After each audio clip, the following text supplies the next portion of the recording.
In the stillness of night, where the world softens and the mind begins to wander, there lies a land shaped by stone and silence.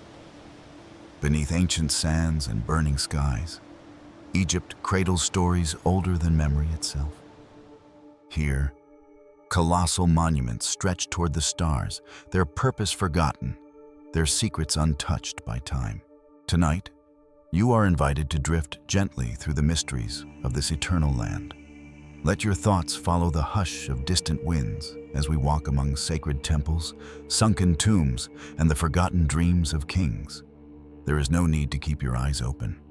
Let the words guide you, like torchlight down a stone corridor long buried by centuries of silence.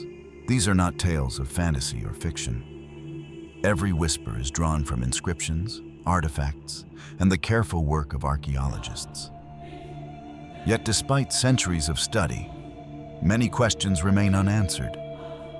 The ancient ones still hold tight to their secrets. So rest your body and let your curiosity remain gently awake. For the next 4 hours, we will explore 33 unsolved enigmas of ancient Egypt. Mysteries that science, for all its brilliance, still cannot explain. And we begin with the Great Pyramid of Giza. The Great Pyramid's true purpose. In the vast desert beyond Cairo, under a sky that has watched civilizations rise and fall, the Great Pyramid of Giza casts its eternal shadow. Towering over the sands for more than 4,500 years, it remains the most iconic symbol of ancient Egypt, an architectural marvel that defies time, logic, and complete understanding. The pyramid was commissioned during the reign of Pharaoh Khufu, also known as Cheops, around 2580 BC, during Egypt's 4th dynasty. It is traditionally believed to have been built as a tomb. And yet, no royal body has ever been found within. No funerary inscriptions, no clear ceremonial markings, only vast, echoing corridors, precisely cut blocks, and chambers whose purpose remains cloaked in uncertainty. Herodotus, the Greek historian who visited Egypt in the 5th century BC, wrote of vast labor forces and long years of construction. But even his account, likely based on oral traditions long after the pyramid's completion, provides only fragments. He claimed 100,000 workers labored over 20 years, yet no definitive source from the Egyptians themselves ever confirms this. The pyramid contains roughly 2.3 million limestone blocks, each weighing between 2 and 15 tons. Some granite elements, transported from Aswan nearly 500 miles away, weigh as much as 80 tons. Yet these massive stones are placed with such precision that even today, razor blades cannot easily slip between them. The question echoes, how? And more importantly, why? Inside the Great Pyramid, we find 3 main chambers: the King's Chamber, the Queen's Chamber, and the mysterious subterranean chamber cut deep into the bedrock. But none of these bear the markings of a typical royal tomb. The walls are bare, unadorned by the elaborate hieroglyphs or funerary texts that fill the tombs of later pharaohs. The sarcophagus in the King's Chamber is too large to fit through the passageways, suggesting it was placed there during construction. Yet it too is undecorated. The absence of human remains or clear burial goods has led some researchers to reconsider the pyramid's function. Could it have served a purpose beyond simple burial?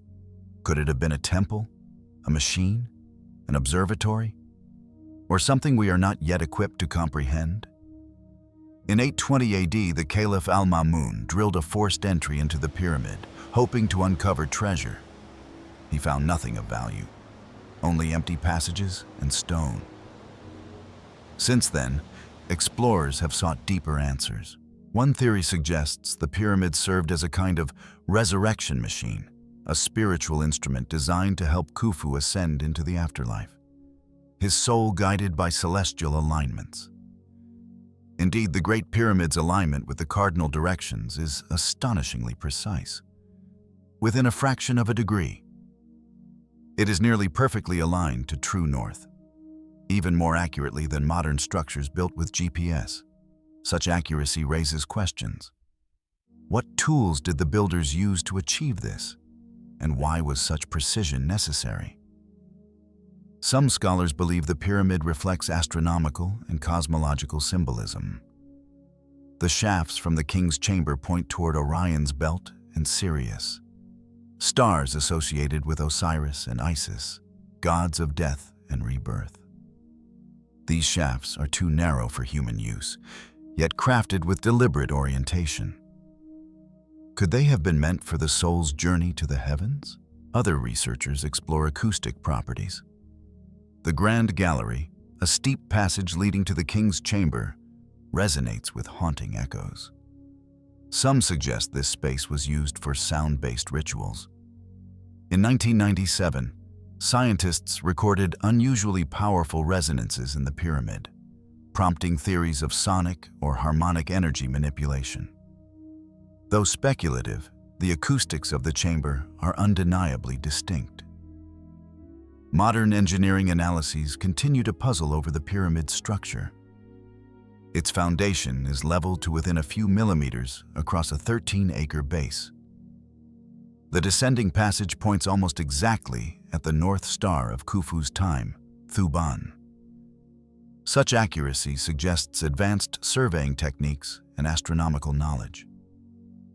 Yet the mystery deepens when we consider what is not found. There are no clear inscriptions inside the pyramid attributing it to Khufu, save for a small red-painted cartouche in an upper chamber, discovered in 1837 by Colonel Howard Weiss.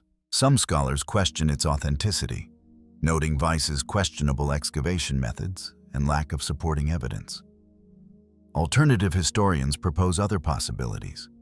Was the pyramid built by a lost advanced civilization predating the known dynasties? Some fringe theories suggest it may have functioned as a water pump, or even a form of energy generator. These ideas, while intriguing, lack solid archaeological support and are not widely accepted by mainstream Egyptologists. Still, the enigma persists. Why would such a massive effort be made to construct a structure so grand, yet so empty? One possibility lies in Egyptian spirituality itself. Perhaps the pyramid was never meant to house a body, but a concept, a divine ideal. In this view, it becomes less a tomb and more a cosmic monument, a bridge between earth and sky, matter and spirit, chaos and order. From the outside, the pyramid once gleamed with white Tura limestone casing stones, now mostly gone.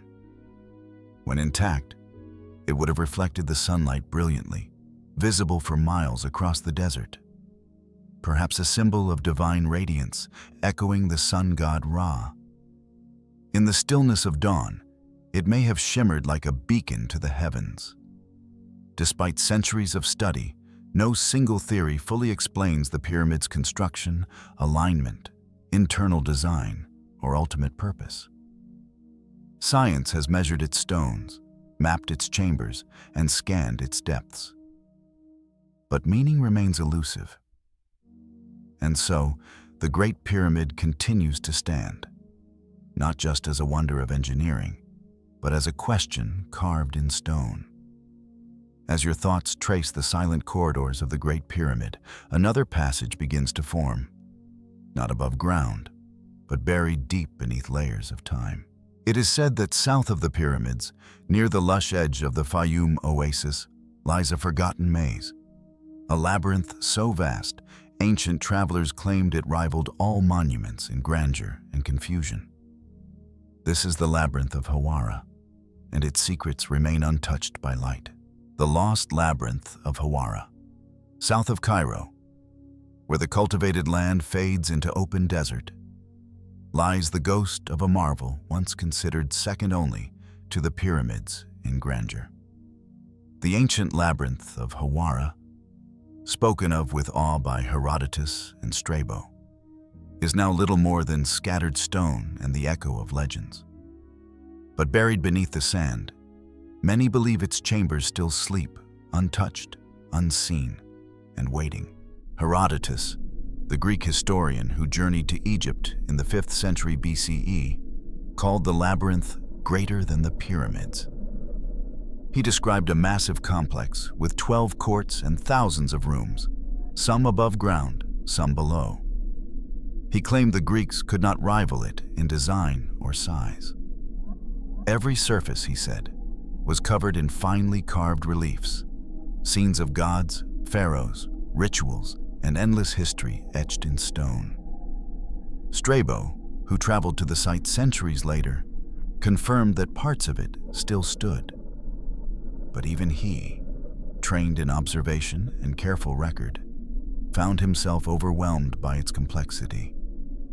The structure, he wrote, was adjacent to the pyramid of Amenemhat III, a powerful Middle Kingdom pharaoh known for large-scale architecture and irrigation works in the Fayum region.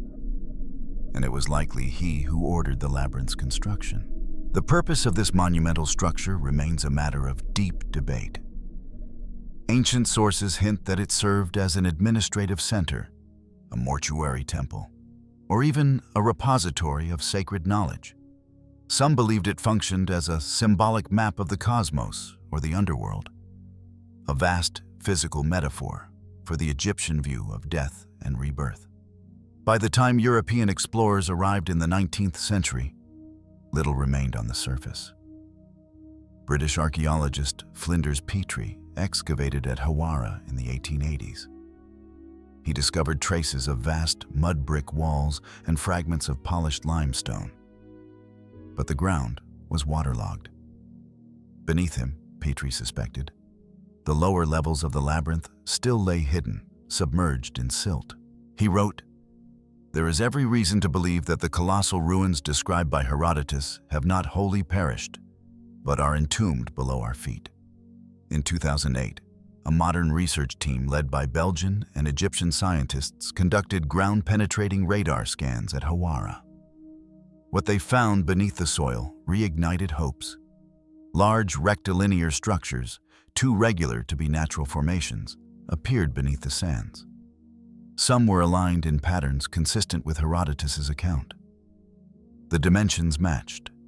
The location matched. And yet, no full excavation followed.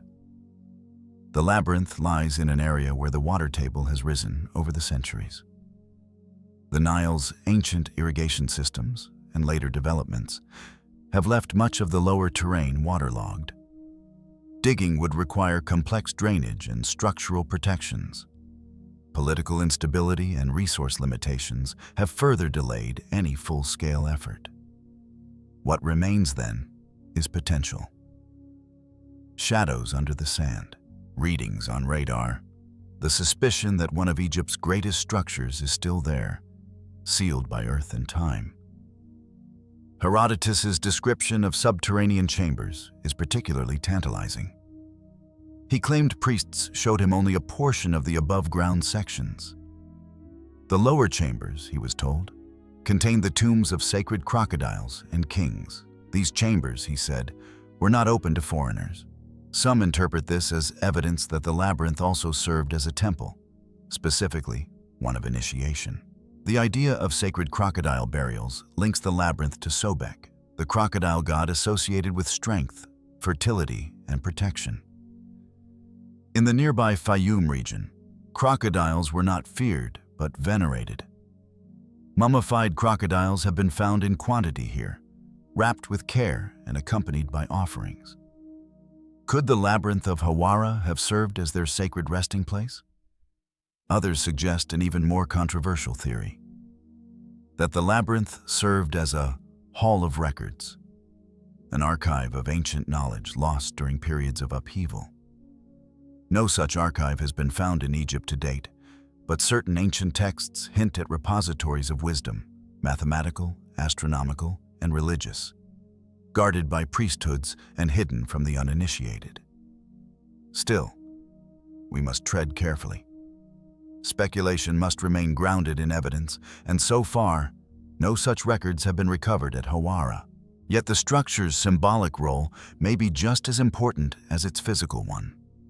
In Egyptian belief, the journey to the afterlife was complex, involving navigation through underworld realms, gates, guardians, and divine trials.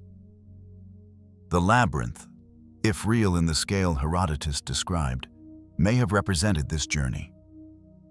A literal path walked by priests and initiates, mirroring the soul's voyage beyond death.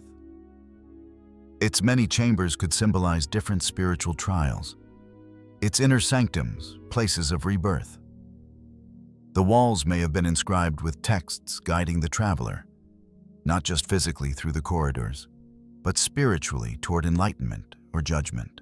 This interpretation fits with Middle Kingdom theology, particularly the rise of personal piety and individual access to the afterlife. During Amenemhat III's reign, the idea that common people could attain immortality, previously reserved mostly for royalty, began to take deeper root. Perhaps the labyrinth played a role in this changing theology, offering ritual spaces where commoners were symbolically guided toward union with the divine. Even if the full structure remains underground, pieces of it live on. At the nearby pyramid of Amenemhat III, fragments of reliefs have been recovered, showing processions of deities and priestly figures. Clay tablets unearthed in the region record temple inventories and administrative records, hinting that the labyrinth was not merely ceremonial. It was used actively in the functioning of the state. Yet, just as with the Great Pyramid, we are left with silence where we most crave explanation. Petrie, before departing the site, lamented the missed opportunity. If only we could see below the flood layer, we might unlock one of the greatest marvels of Egypt. Now, as climate change and rising groundwater continue to threaten archaeological preservation across the region, the urgency to investigate grows. And yet the resources and political will required for such an undertaking remain elusive. Some archaeologists advocate for new, minimally invasive technologies. Ultrasound mapping, micro-robotics, remote sampling, tools that might one day allow us to see the labyrinth without disturbing its fragile resting place. Until then, the lost labyrinth of Hawara remains one of the most haunting mysteries of the ancient world, not because it was destroyed or looted, but because it may still be there, whole, waiting, just beyond our reach. From the whispered echoes of 1,000 chambers, we drift southward now, along the Nile, where granite cliffs rise warm and pink beneath the sun. Here in Aswan, stonecutters once labored with divine precision. And among the quarries lies a monolith, larger than any ever raised, half carved, half forgotten. The unfinished obelisk waits silently in its cradle of stone. The unfinished obelisk of Aswan. At the southern tip of ancient Egypt, where the Nile carves its way through granite hills and time-worn temples, lies a monolith unlike any other. In the quarries of Aswan, a colossal obelisk rests, never lifted, never raised, its full shape still nestled in the mother stone. Known as the unfinished obelisk, it is both a marvel of ancient ambition and a monument to something gone awry. Stretching nearly 138 feet in length and weighing an estimated 200 tons, this would have been the largest obelisk ever crafted by Egyptian hands. It lies horizontal, half carved from the rose-colored granite bedrock, its sides smoothed and chiseled, its base still locked in stone. No inscriptions adorn its surface. No markings tell us which pharaoh commissioned it.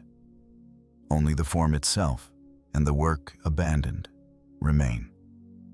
Historians believe the obelisk was intended for Queen Hatshepsut, one of Egypt's most powerful female pharaohs, who ruled during the 18th dynasty in the 15th century BCE. Her reign was marked by grand building projects, including the famous obelisks of Karnak Temple. Some of these surviving monuments stand over 100 feet tall, slender and elegant, crowned with golden pyramidions. But none match the scale of the one left behind at Aswan. So what went wrong? Archaeological evidence suggests that as stonecutters chiseled deeper into the bedrock, long fissures appeared in the granite. Cracks spread along the length of the monolith, fatal to the integrity of an object meant to stand tall, unyielding. The ancient builders, despite their mastery of stone, had no choice. They abandoned the project, and in doing so, they left behind something extraordinary. The unfinished obelisk gives us a rare window into Egypt's stoneworking methods. Around its sides, deep tool marks remain visible. These are not haphazard grooves, but carefully placed cuts, likely made using dolerite pounding stones. Dolerite, a volcanic rock harder than granite, was used by workers to pound and loosen the granite surface in rhythmic, back-breaking repetition. Teams of laborers, possibly organized by status or skill, would have worked side by side, using pounding stones the size of coconuts. Over days, weeks, months, they would slowly excavate the monolith. Then, when the shape was clear, they would dig beneath it using wooden levers and abrasives to separate it from the bedrock. But in the case of this obelisk, that final stage was never reached. The cracks, invisible at first, doomed the project. Today, standing over the trench that once cradled dreams of greatness, visitors can trace those cracks with their eyes. They spiderweb through the stone like faint memories, reminders of how even Egypt's boldest plans could falter in the face of nature's resistance. Yet even in failure, the unfinished obelisk tells us much. Some historians believe that the tools and techniques seen here were likely used across Egypt. The same dolerite pounding stones have been found at quarries near Giza and Saqqara. Analysis of tool marks has shown astonishing consistency, suggesting that Egypt's stoneworking tradition was passed down through generations with little deviation. The scale of the operation is also revealing. Quarrying an obelisk of this size would have required not only skilled artisans, but also a vast support system. Water carriers, tool makers, transport engineers. Entire communities would have formed around the labor of shaping stone. And then, the transport. Had this obelisk been completed, how would they have moved it? This question has puzzled archaeologists and engineers alike. The Nile was the lifeblood of Egypt, and most granite obelisks were floated downstream on massive wooden barges. But a monolith of this size, 200 tons, would have required an enormous vessel, perhaps never before built. No records detail such a feat. No evidence of the barge survives. Some researchers suggest the obelisk was never truly meant to be lifted. Was this an experiment?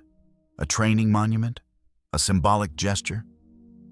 Others insist it was serious, and that Egypt's builders, given time, would have found a way.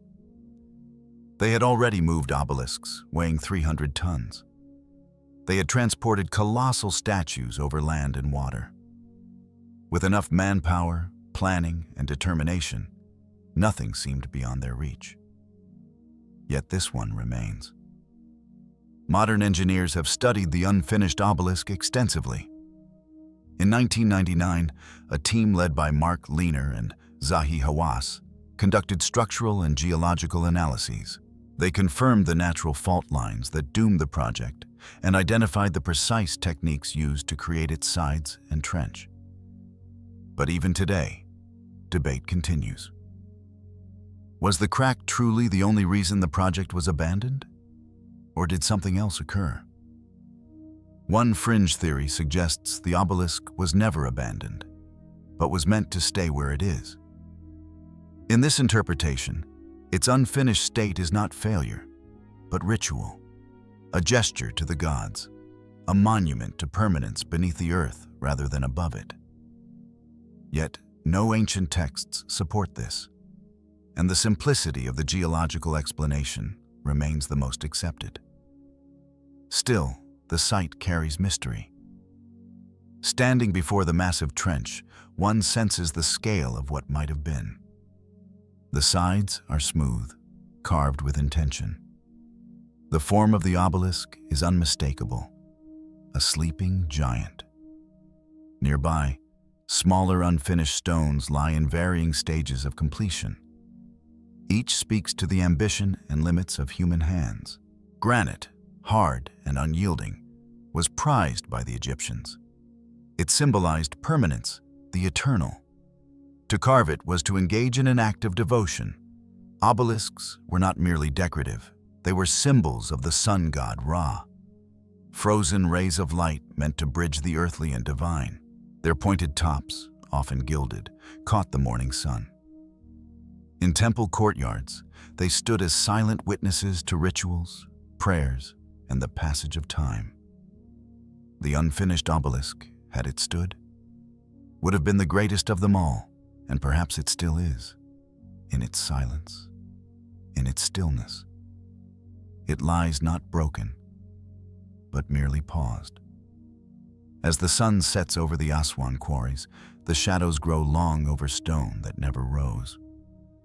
But deeper in Egypt, beneath another sunless corridor, lie boxes carved not for kings, but for bulls.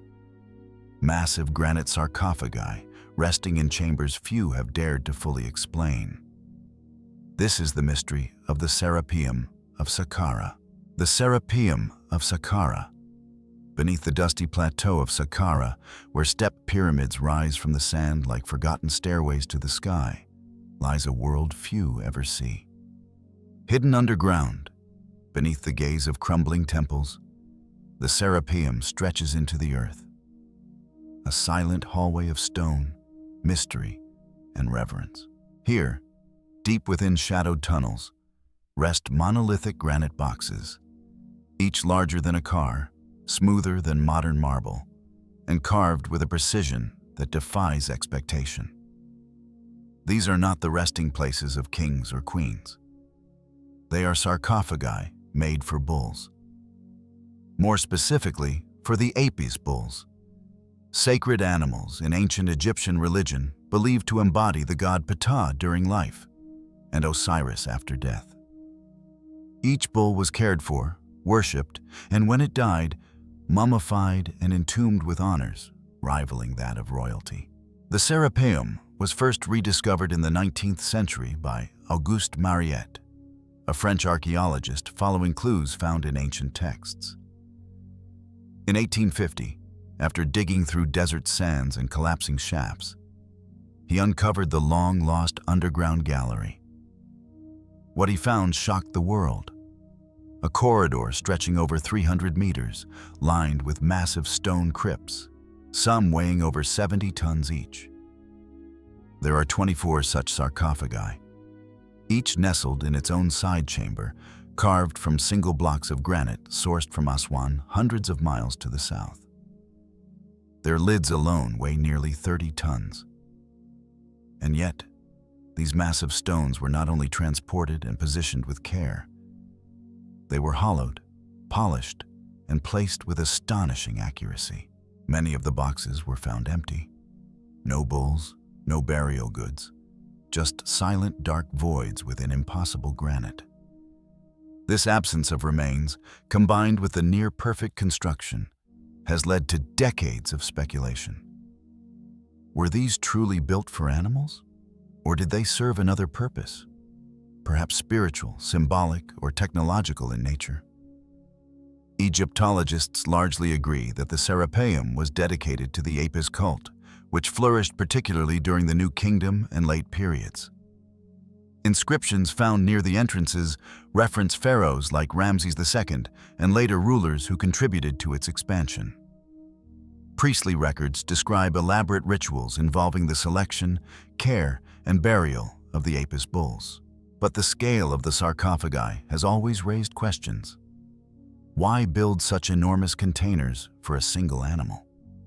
Why go to the trouble of carving them from the hardest available stone, transporting them across desert and river, lowering them into underground crypts, and sealing them with such precision, only to leave some uninscribed, unused, or empty?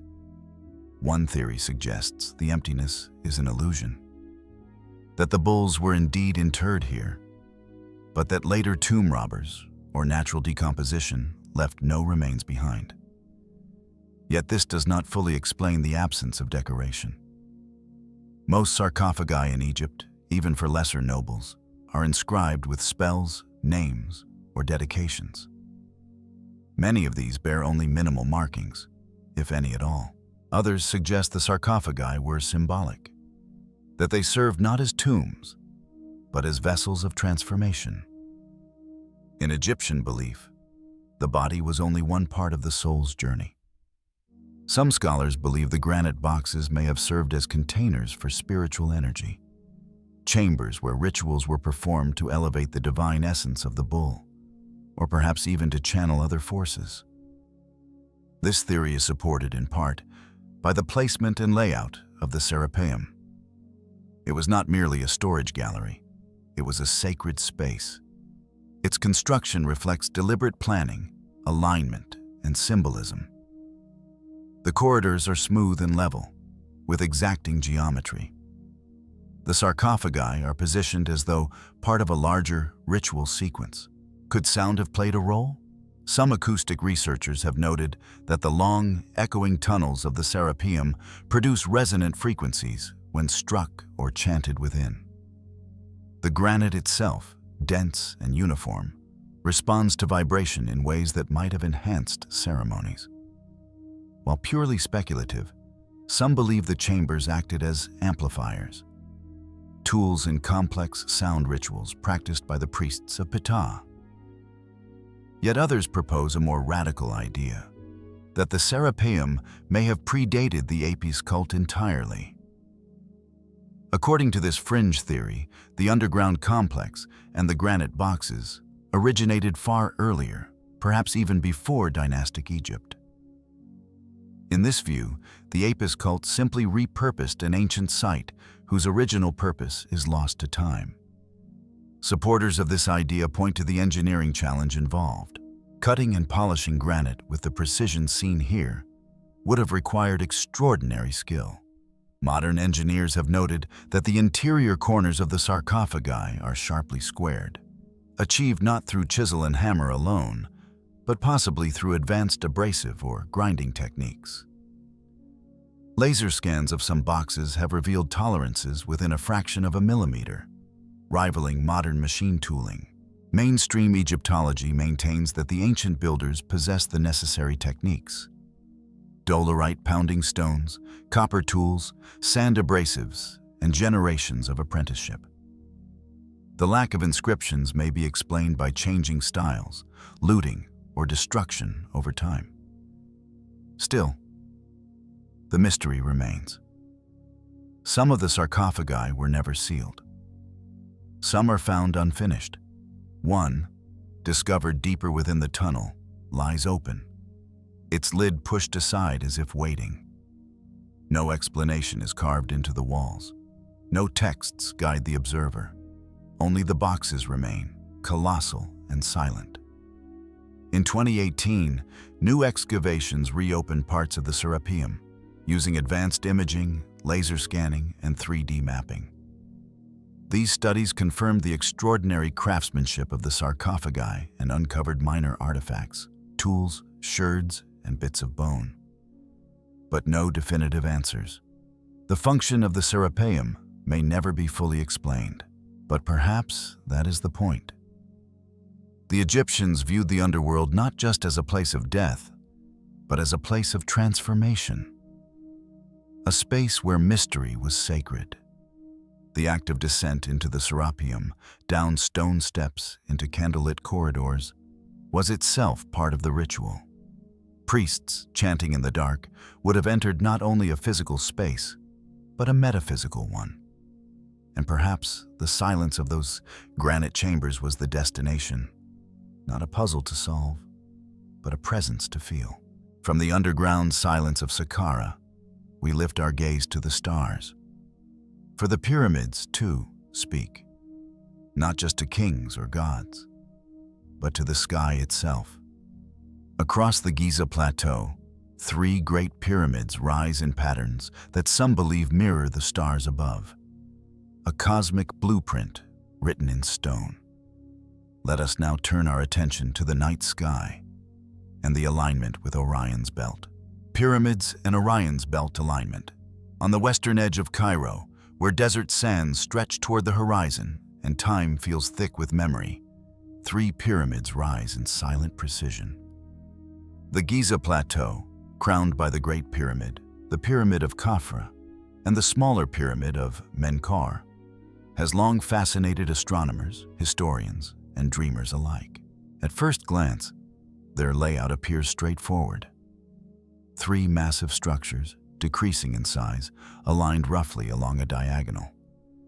But for decades, a question has whispered through the minds of those who study them. Why this particular arrangement? Why this specific orientation? Could the pyramids reflect something not on Earth, but in the heavens? In 1994, 2 researchers, Robert Bauval, a Belgian engineer, and Adrian Gilbert, proposed a theory that would ignite controversy and wonder in equal measure. Known as the Orion correlation theory, it suggests that the layout of the Giza pyramids mirrors the stars of Orion's belt as they appeared in the sky around 10,500 BCE. According to Bauval, the positions of the 3 pyramids reflect the relative brightness and offset of the 3 central stars of the Orion constellation, Al-Nitak, Al-Nilam, and Mintaka. The 2 largest pyramids, Khufu and Khafra, align with the brighter stars, Al-Nitak and Al-Nilam. The smaller offset pyramid of Menkaure corresponds with the dimmer Mintaka, which lies slightly out of line with the others. This correlation, he argued, was too precise to be coincidental. Moreover, Bauval claimed that when one overlays the position of the stars onto a map of the Giza Plateau, taking into account the Nile as an earthly analog to the Milky Way, the alignment becomes even more profound. The pyramids, then, are not just tombs. They are a star map, a mirror of the heavens carved in stone. But why Orion? In ancient Egyptian religion, Orion was associated with the god Osiris, the ruler of the afterlife, the eternal judge, and bringer of resurrection. Pharaohs were believed to become Osiris upon death, joining him in the night sky. Thus, aligning the pyramids with Orion may have served a ritual purpose, to guide the soul of the king to his celestial destiny. Supporting this interpretation are texts found in the Pyramid of Unas and later pyramids, known as the Pyramid Texts. These ancient inscriptions repeatedly reference the journey of the deceased pharaoh to the stars. One passage reads, "O king, the sky conceives you with Orion. The dawnlight bears you with Orion." The idea of the king rising to the heavens, becoming a star among stars, was not poetic metaphor. It was sacred truth, inscribed in stone and acted out in funerary rites. The alignment of the pyramids to Orion, then, becomes more than aesthetic. It is theological, cosmological, and deeply symbolic. Yet, not all scholars agree. Mainstream Egyptologists caution that while the pyramids may exhibit stellar alignments, they were likely constructed primarily with practical, topographical, and ritual concerns in mind. Critics of the Orion correlation theory point out that ancient Egyptian texts from the Old Kingdom, the era when the pyramids were built, do not explicitly link the Giza pyramids to Orion's belt. They also argue that the supposed match between the pyramids and the stars is not exact unless one shifts the constellation's position and orientation, leading to charges of confirmation bias. Moreover, archaeological evidence shows that pyramid placement was influenced by the shape of the Giza Plateau, access to resources, and traditional orientation toward cardinal points. The Great Pyramid, for instance, is aligned almost perfectly to true north, suggesting that solar and cardinal orientations were primary. Still, the mystery persists. Why did the builders place the three pyramids in such an unusual offset pattern? Why not line them up symmetrically or in a straight line? To this day, no definitive engineering reason has been identified, and Bauval's theory gained further traction when scholars noted that certain shafts inside the Great Pyramid point toward Orion's belt during specific epochs. These narrow passages, too small for human movement, align with the stars as they appeared in the distant past. Could they have functioned as celestial guides, tubes through which the soul ascended? Adding to the intrigue is the fact that other ancient sites also appear to echo celestial alignments. At Nabta Playa, deep in the Egyptian desert, megalithic structures dating back to around 6000 BCE show possible alignments with Orion and Sirius. These early stone circles may represent the roots of Egypt's later sky-watching traditions. If the Orion correlation has any truth, then perhaps the Giza complex was part of a larger, older tradition, a celestial blueprint passed down through millennia. Some researchers go further still. Graham Hancock, an advocate of lost civilization theories, connects the Giza-Orion alignment to the so-called Zep Tepi, or First Time, a mythical golden age when the gods ruled Egypt. According to ancient texts, Zep Tepi was a distant epoch of divine order, often associated with Orion and Sirius. Hancock and others suggest that the Giza pyramids may encode knowledge from that forgotten era, serving as markers of time and memory. Mainstream historians remain skeptical of these claims, pointing out the lack of concrete archaeological evidence for any such lost civilization. Nonetheless, the symbolic weight of Orion in Egyptian religion is undeniable. Whether by coincidence, intention, or ritual tradition, the Giza pyramids draw the eyes and the imagination toward the stars. And perhaps that, in itself, was always the point. The ancient Egyptians were master sky watchers. Their calendars were tied to the stars, their temples aligned with solstices. Their myths walked hand in hand with the constellations. In life, the pharaoh was the son of Ra, god of the sun. In death, he became Osiris, lord of the night. And so the pyramids, stone mountains rising from the earth, connect the horizon with the heavens, roots below, apex above, bridging the human and the divine. The Orion alignment may remain debated, but standing beneath the Giza sky, with stars glittering over ancient stone, one cannot help but feel that the pyramids were meant to be more than tombs. They are messages, silent, eternal, cosmic. And yet, even after centuries of study, the Great Pyramid continues to surprise. In recent years, advanced scanning technology has revealed something astonishing, a mysterious void hidden deep within Khufu's monument. Its purpose, still unknown. Let us now descend into this most recent enigma, the hidden chamber discovered by ScanPyramids. The ScanPyramids hidden chamber in the heart of the Great Pyramid of Giza, one of the last remaining wonders of the ancient world. There is a silence deeper than stone. For thousands of years, its walls have concealed untold secrets.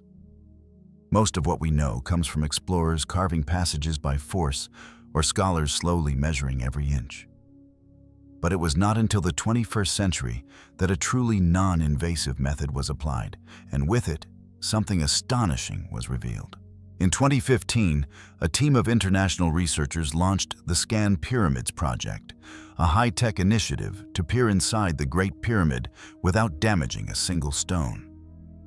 Their tool of choice: cosmic ray muon radiography, a scanning method that measures the behavior of subatomic particles as they pass through matter. Muons, born from collisions between cosmic rays and Earth's upper atmosphere, pass easily through air but are slowed or deflected by dense materials like stone.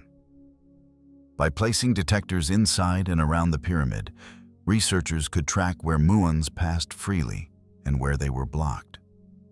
Any unexpected gaps would suggest the presence of hidden cavities. For months, the detectors gathered data in silence. And then, a void emerged. Roughly 100 feet above the Grand Gallery, the scans revealed a large, previously unknown space. Nearly 30 meters long, this chamber, nicknamed the Big Void, sat entirely hidden within the pyramid's internal structure. It was not connected to any known passageway or chamber. No entrance had ever been found. And its purpose? Still completely unknown. The discovery, published in Nature in 2017, was the first major structural finding inside the Great Pyramid since the 19th century. The implications were vast. The chamber was too large to be a simple construction cavity. It matched the dimensions of the Grand Gallery below, leading some to suggest it might mirror that passage architecturally, perhaps in form, function, or symbolism. But what could it contain? Some researchers speculated it might be a relieving chamber, designed to reduce pressure on the Grand Gallery's ceiling, but the location and shape challenged this idea. Others suggested it might be a symbolic void, created not to be entered, but to hold meaning. In ancient Egyptian belief, architecture was deeply symbolic. Empty space was not just absence, it was potential. The Duat, the Egyptian underworld, was described as a hidden realm filled with dangers, gates, and chambers. Could this void represent such a space? More provocative theories soon followed. Could the chamber contain hidden artifacts? A cache of sacred scrolls? Ritual objects buried with Khufu? Some suggested that the void might be connected to long-rumored Hall of Records, a legendary archive said to hold the lost knowledge of the gods. Yet, no evidence has emerged to support these more dramatic theories. To date, no physical exploration of the Big Void has been allowed. No robotic probe has been inserted. The Egyptian Ministry of Antiquities has remained cautious, understandably so. The pyramid is an irreplaceable structure. Any attempt to drill or breach walls could result in damage to priceless stonework, ancient mortars, or unknown interconnecting structures. So the void remains sealed, like a thought never spoken. A few teams have proposed using snake-like robots or micro-drones to access the chamber through existing cracks or shafts. These technologies, though still in development, hold promise. They might one day allow researchers to see inside the void without physical excavation. In the meantime, analysis continues. Some researchers have compared the position of the Big Void to the so-called air shafts leading from the king's chamber. These narrow passages align with certain stars, Orion and Sirius, suggesting the pyramid's interior was cosmologically aligned. The void's alignment is still under study, but early models suggest it may echo or extend the vertical symbolism already seen in the pyramid's internal layout. In essence, the pyramid was not just a tomb, it was a model of the cosmos. Each passage, chamber, and angle held meaning. The horizontal passage from the entrance symbolized the earthly world. The Grand Gallery was a celestial ramp, a journey skyward. The king's chamber was the destination, the sky, the stars, the divine realm. The presence of a hidden void above the Grand Gallery could signify another level of this cosmic journey, perhaps an invisible realm beyond death. Or it may have served a purely architectural role, a forgotten experiment by builders who tried something and left it unfinished. What makes the Big Void so mysterious is not just its presence, but its silence. There are no known inscriptions pointing to it, no mention in ancient texts, no visible seams or hidden doors. Its existence, invisible to human senses, was only revealed by particles falling from the stars. And that, in itself, is poetic.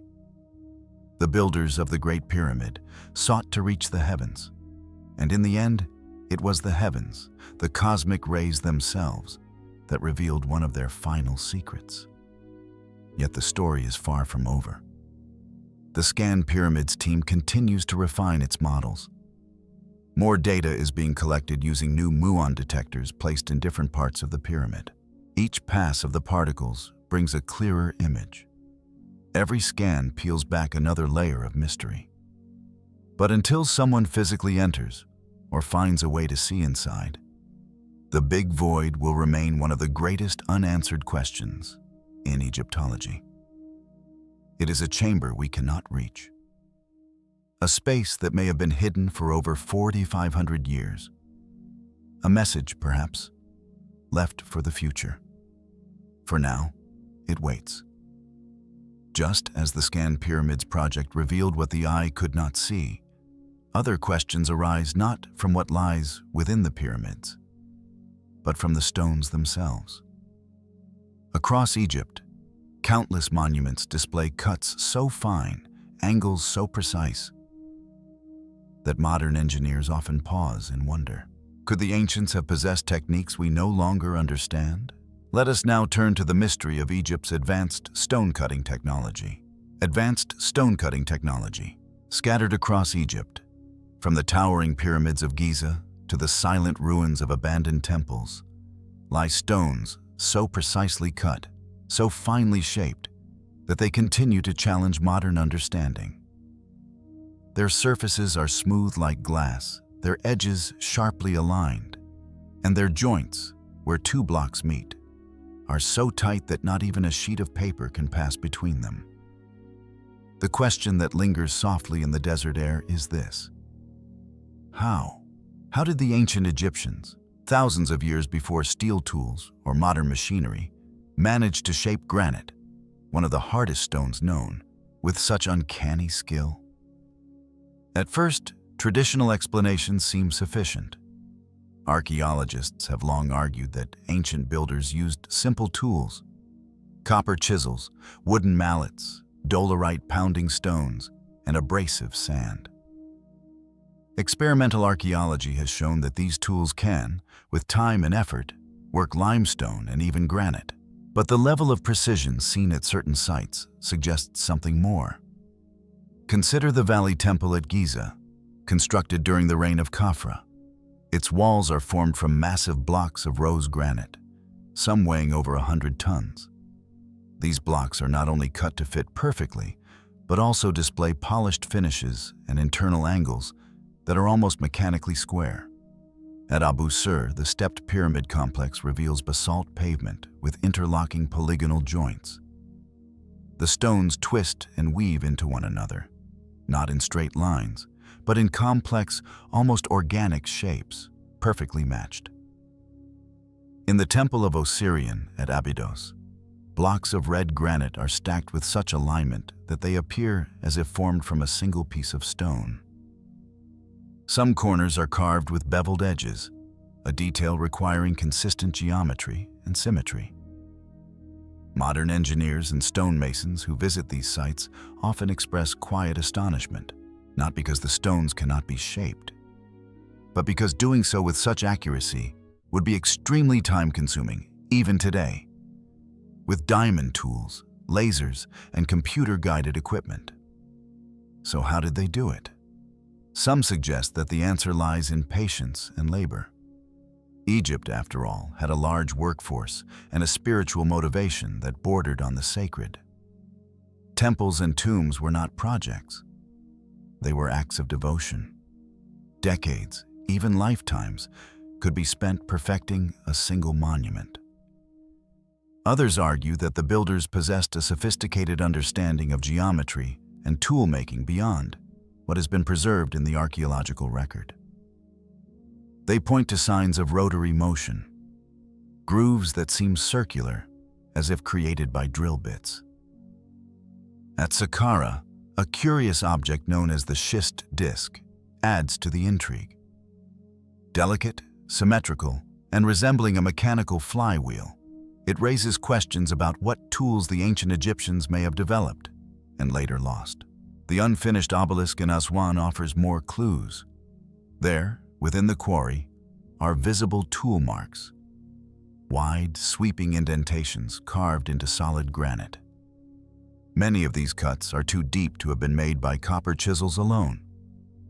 Dolerite pounding stones, found nearby, are often cited as the tools used. Yet, achieving the kind of flat, even surfaces seen in completed structures would have required extraordinary control. A theory sometimes proposed is that the Egyptians used sand as an abrasive, poured between the cutting tool and the stone. This would have enhanced the cutting power of even soft copper tools.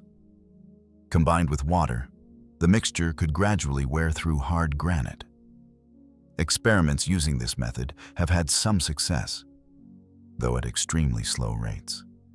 Inscriptions from tombs and workshops occasionally depict stoneworkers using saws and drills, though none of the tools shown appear complex.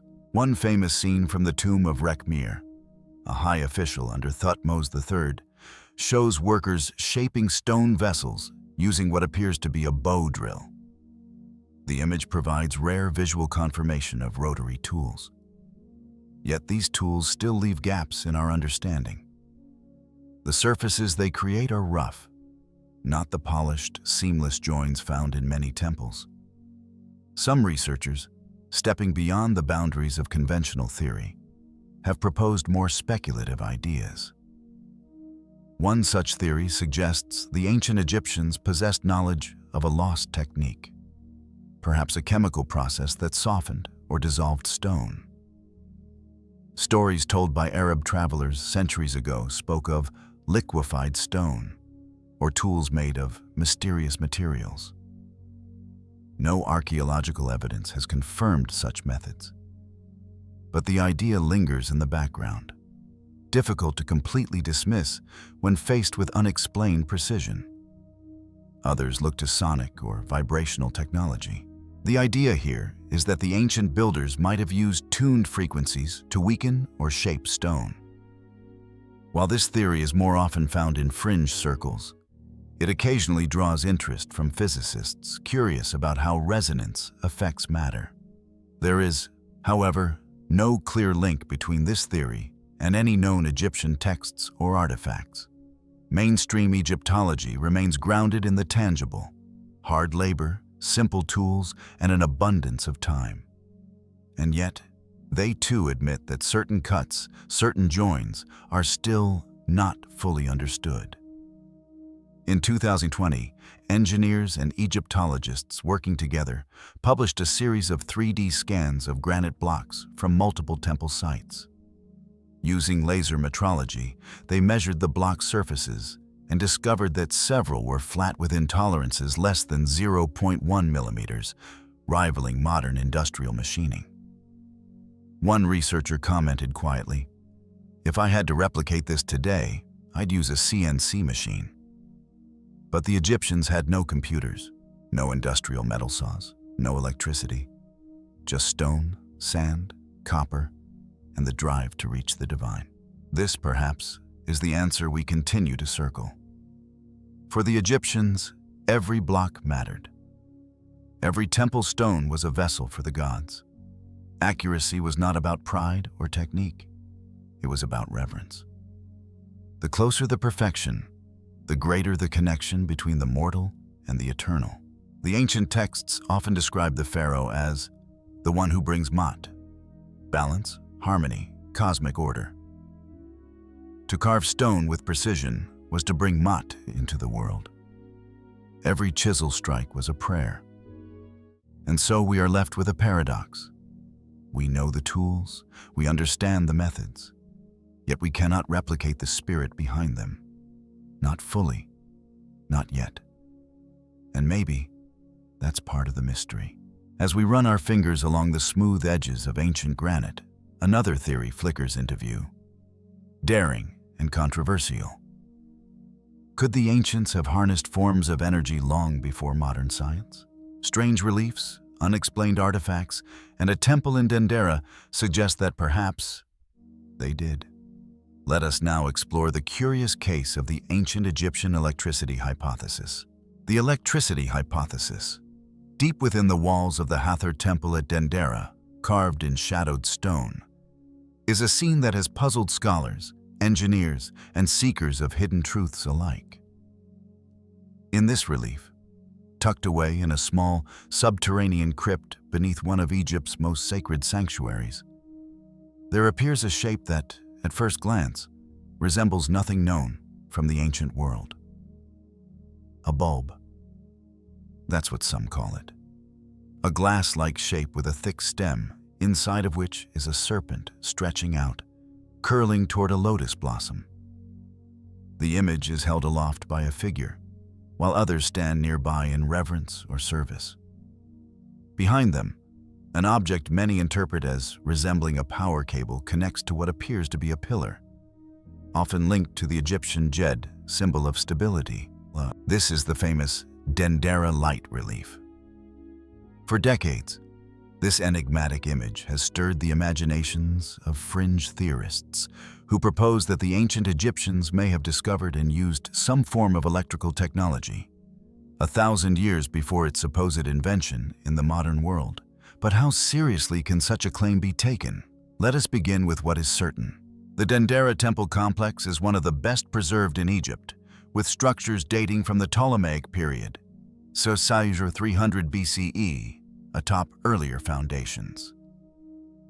Dedicated to Hathor, goddess of love, beauty, and the sky, the temple's inner chambers reflect a rich and complex iconography, deeply interwoven with Egyptian cosmology, creation myths, and spiritual metaphors. The so-called light bulb scene appears in a restricted crypt below the main temple, a place not meant for public viewing. Access was limited to high-ranking priests. The imagery in these spaces was intended to convey esoteric knowledge, visions of the cosmos, acts of creation, and the secret workings of divine power. Mainstream Egyptologists interpret the relief symbolically. According to this reading, the bulb-shaped object represents the womb of Nut, the sky goddess, from which the sun serpent emerges at the dawn of each day. The Djed pillar stands for Osiris and stability.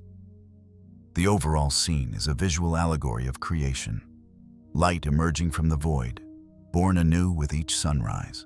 It is poetic, beautiful, consistent with Egyptian religious thought. But not everyone agrees. In the 20th century, authors like Erich von Däniken and later researchers began to argue that the Dendera relief depicted an ancient form of electrical lighting. Their claim: the Egyptians may have developed early forms of arc lamps or cathode ray tubes, used them to illuminate the interiors of their tombs and temples, and later encoded this knowledge in symbolic art.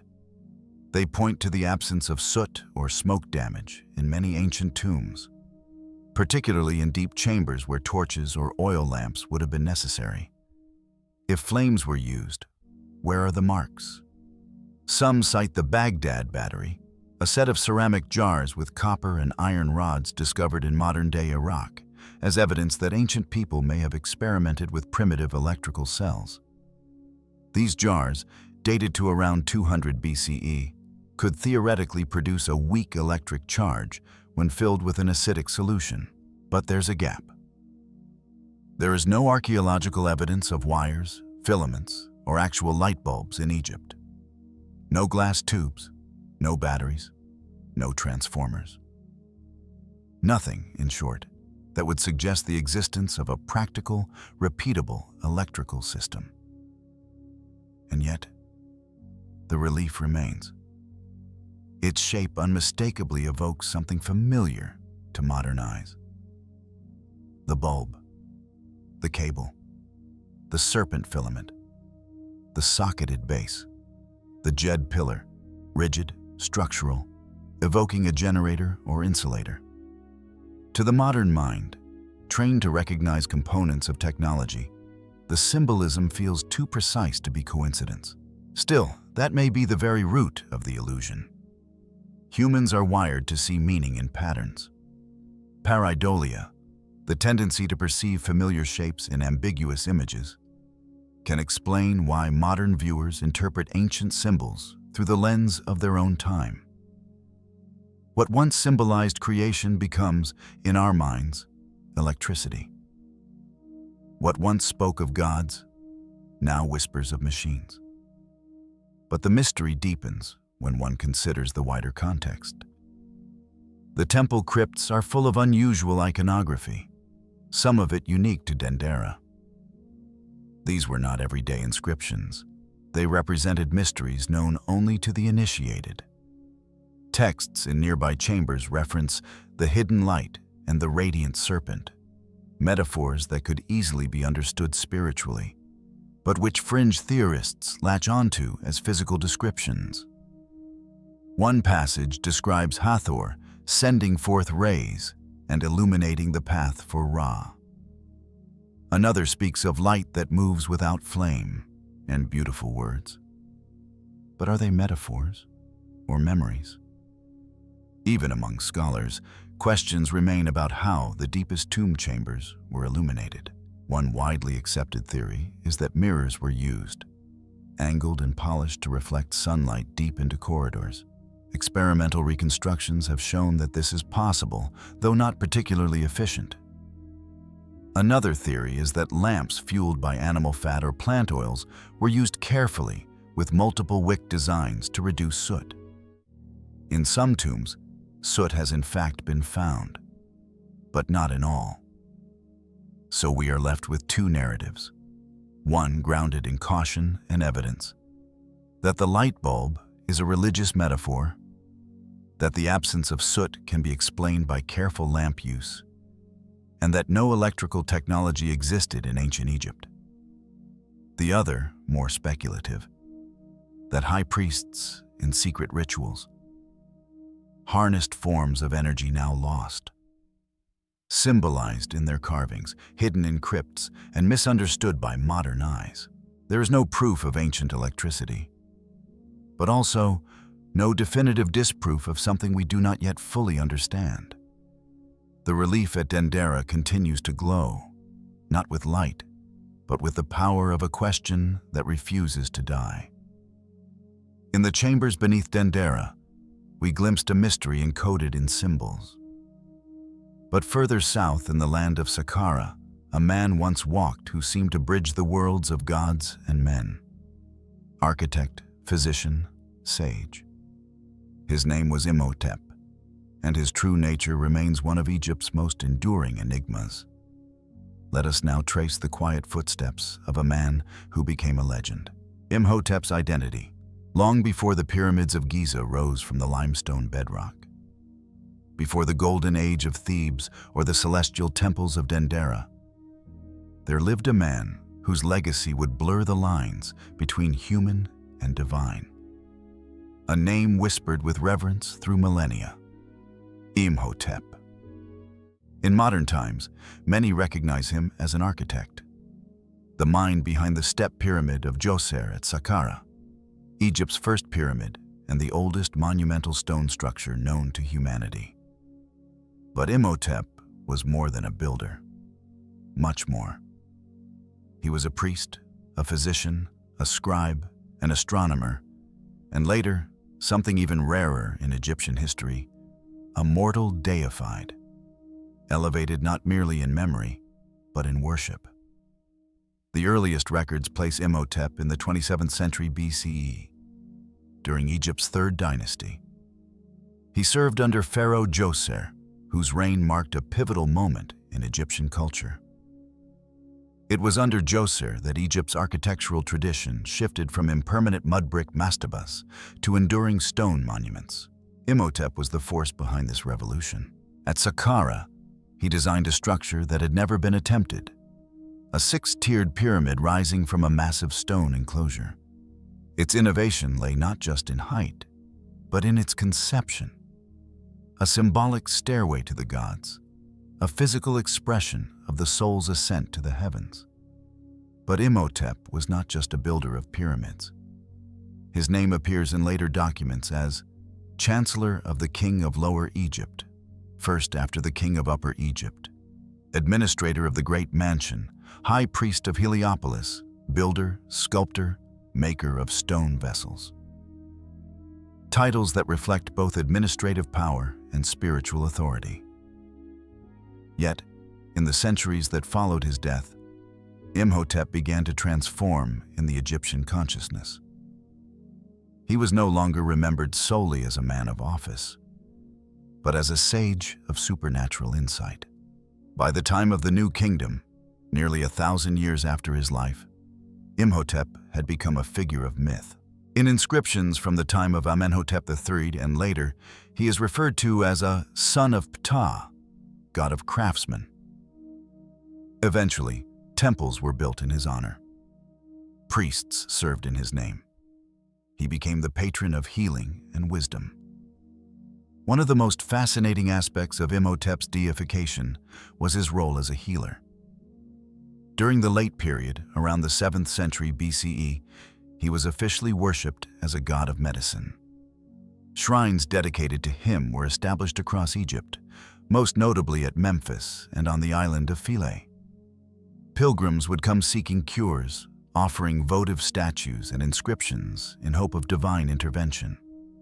At Saqqara, near the Serapeum, archaeologists discovered thousands of bronze figurines and ceramic offerings. Depictions of Imhotep seated, scroll on his knees, eyes thoughtful. Many of these were placed by the sick and afflicted, hoping for healing dreams or guidance. Greek historians took note.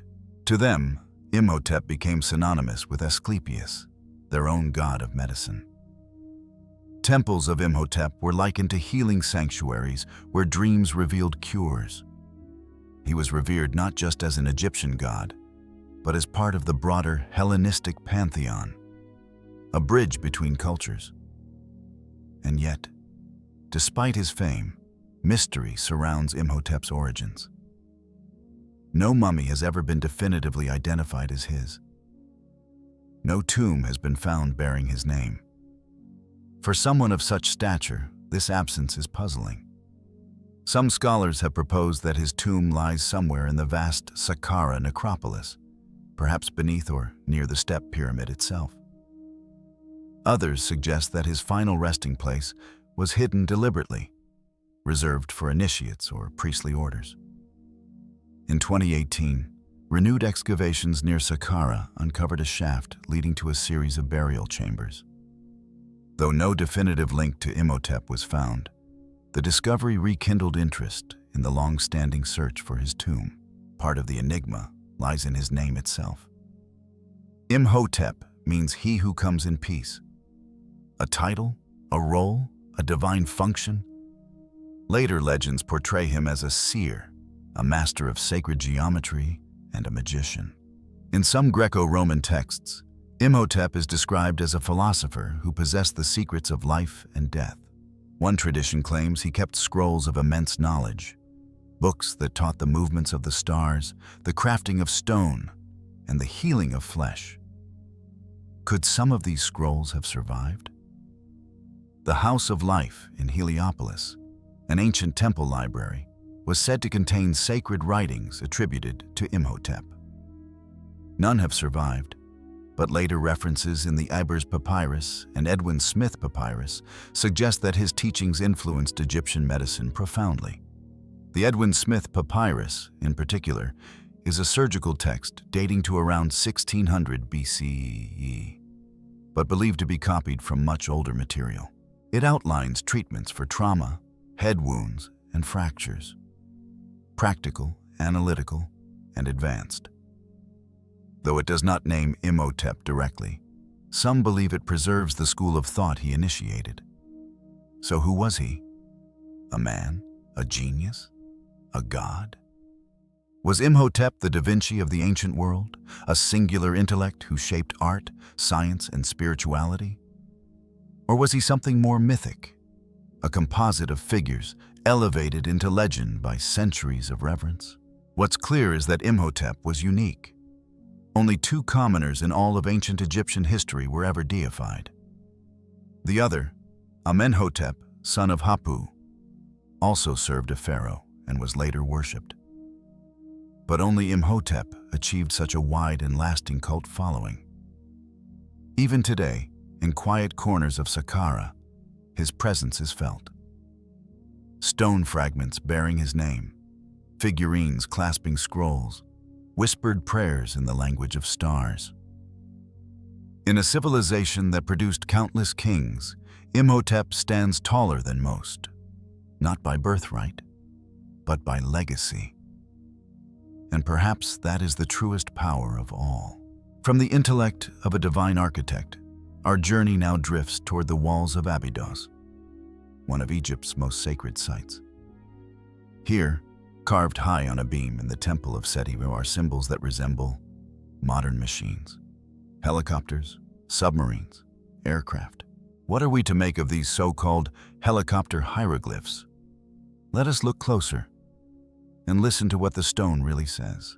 Abydos helicopter carving. In the upper Egyptian town of Abydos, where the past lingers like a breeze through sandstone corridors, stands a temple not of grandeur, but of mystery. The Temple of Seti Wurst, built in the 13th century BCE, is one of the most revered in all of Egypt. Its walls speak of divine kingship, eternal order, and sacred rites. But high upon a beam in one of its hypostyle halls, there exists a curious anomaly. A series of carvings, some faded, some sharp, appear to resemble objects shockingly modern. A helicopter, a submarine, a jet plane, even what some say looks like a futuristic hovercraft, all nestled among more traditional hieroglyphs. This is the mystery of the so-called helicopter hieroglyphs. Photographs of the beam have circulated widely, especially among alternative historians. To many eyes, the resemblance is uncanny. There is a shape with rotor blades, another with a body like a jet, others more ambiguous, but suggestive of machines completely alien to the ancient world. The question, of course, arises naturally. How could such imagery exist in a temple over 3,000 years old? Did the Egyptians witness advanced flying machines? Were these carvings evidence of ancient technology or even extraterrestrial contact? Before diving into speculation, we must examine the beam itself. The carvings appear above a doorway in the central hall of the temple. The original inscriptions were created during the reign of Pharaoh Seti I.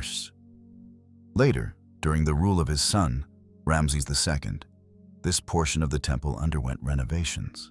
Rather than carve new hieroglyphs from blank stone, Ramses' artisans simply plastered over the older inscription and added his own titles and names. Over time, the plaster deteriorated. What remains is a layered relief. Seti's original inscription beneath, Ramses' overlapping titles above, partially eroded, partially combined. The result is a visual palimpsest. Fragments of two different carvings merged into one strange, suggestive image. This phenomenon, known as overcarving, is not uncommon in Egyptian temples. Names of disgraced rulers, like Akhenaten, were often chiseled away and replaced. In this case, the motive wasn't political, but practical. The dual layers created coincidental shapes that, to modern eyes, resemble machines. Egyptologists who've studied the glyphs agree. The helicopter is an overlapping of two hieroglyphic texts, one naming Seti I, the other Ramses II. The combined symbols lose their original semantic meaning and, by chance, resemble modern objects. But that hasn't stopped the theories. Some alternative researchers argue that the resemblance is too precise. They propose that Seti, or those who guided him, were aware of flying machines. Some go further, linking these images to the Vimanas of ancient India, or to craft described in Mesopotamian and biblical texts. Others suggest that the carvings were a way for priests to encode advanced knowledge, perhaps not literally machines, but concepts far ahead of their time, expressed in sacred code. Still others take the view that we are looking at coincidence, nothing more. that the shapes are simply the mind reaching for familiarity in ambiguity. And yet, standing beneath the beam in the temple's muted light, it's difficult not to feel the whisper of wonder. Abydos was no ordinary sight. It was considered one of the most sacred places in Egypt, home to the Orion, an enigmatic underground structure associated with the god Osiris, and perhaps predating the temple above it. Pilgrims came to Abydos from across Egypt, believing that to be buried there was to be reborn with Osiris himself. The Temple of Seti reflects this sacred aura. Its columns are wide and shadowed.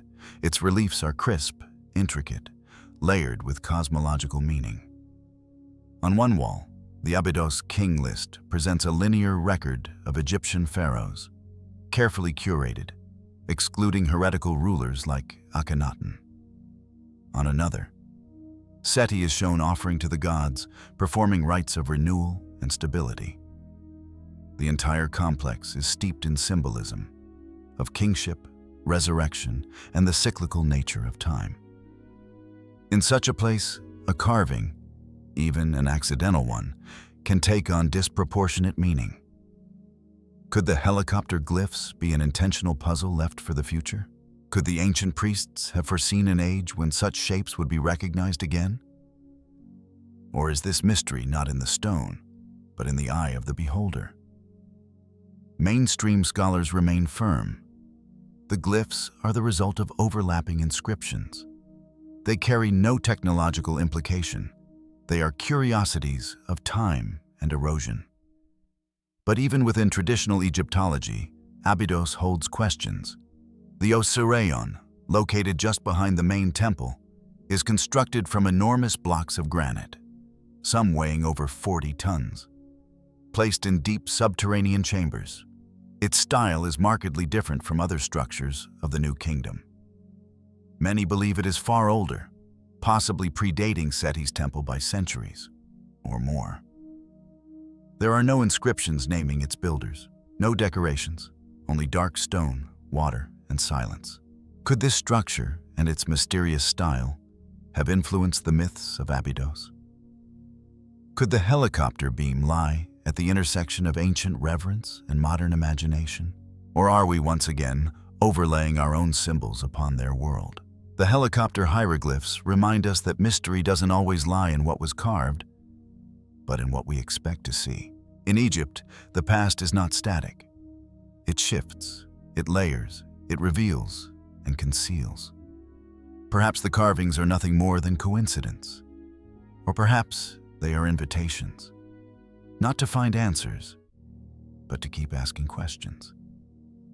From the layered inscriptions at Abydos to another cryptic chamber in Dendera, our path now returns to familiar stone, but with different eyes. There, beneath the Temple of Hathor, a strange relief glows softly in imagination. A serpent in glass, a lotus, a jed. Let us look once more at the so-called Dendera light and what it might truly mean. Dendera light bulb reliefs. Beneath the star-carved ceilings of the Temple of Hathor at Dendera lies a chamber hidden from the sun, a space so sacred that only high priests once entered, bearing knowledge too symbolic, too powerful for the outer world. In this chamber, carved upon the stone with astonishing clarity, is one of the most debated and dreamlike images in Egyptology. A serpent coiled within an oval form, a stem at its base, a lotus blossom unfurling. It looks familiar. To modern eyes, it resembles an electric light bulb. This strange relief, often called the Dendera light, has captivated imaginations for decades. Found in a crypt beneath the main temple, the depiction includes several human figures holding or attending to the shape, along with what appears to be a thick cable leading into a pillar. The jed, symbol of Osiris and eternal stability. What is this scene meant to show? The mainstream academic explanation is rich in symbolic meaning. Egyptologists interpret the image as a visual metaphor from the myth of creation, in which the sun god, often represented as a serpent, emerges each dawn from the lotus flower, traveling across the sky. The oval represents the womb of Nut, the sky goddess, or the cosmic egg. The Jed, as always, stands for balance, resurrection, and eternal order. A stunning cosmological allegory, a hymn in stone. But others see something more. To many, the image is too strikingly modern.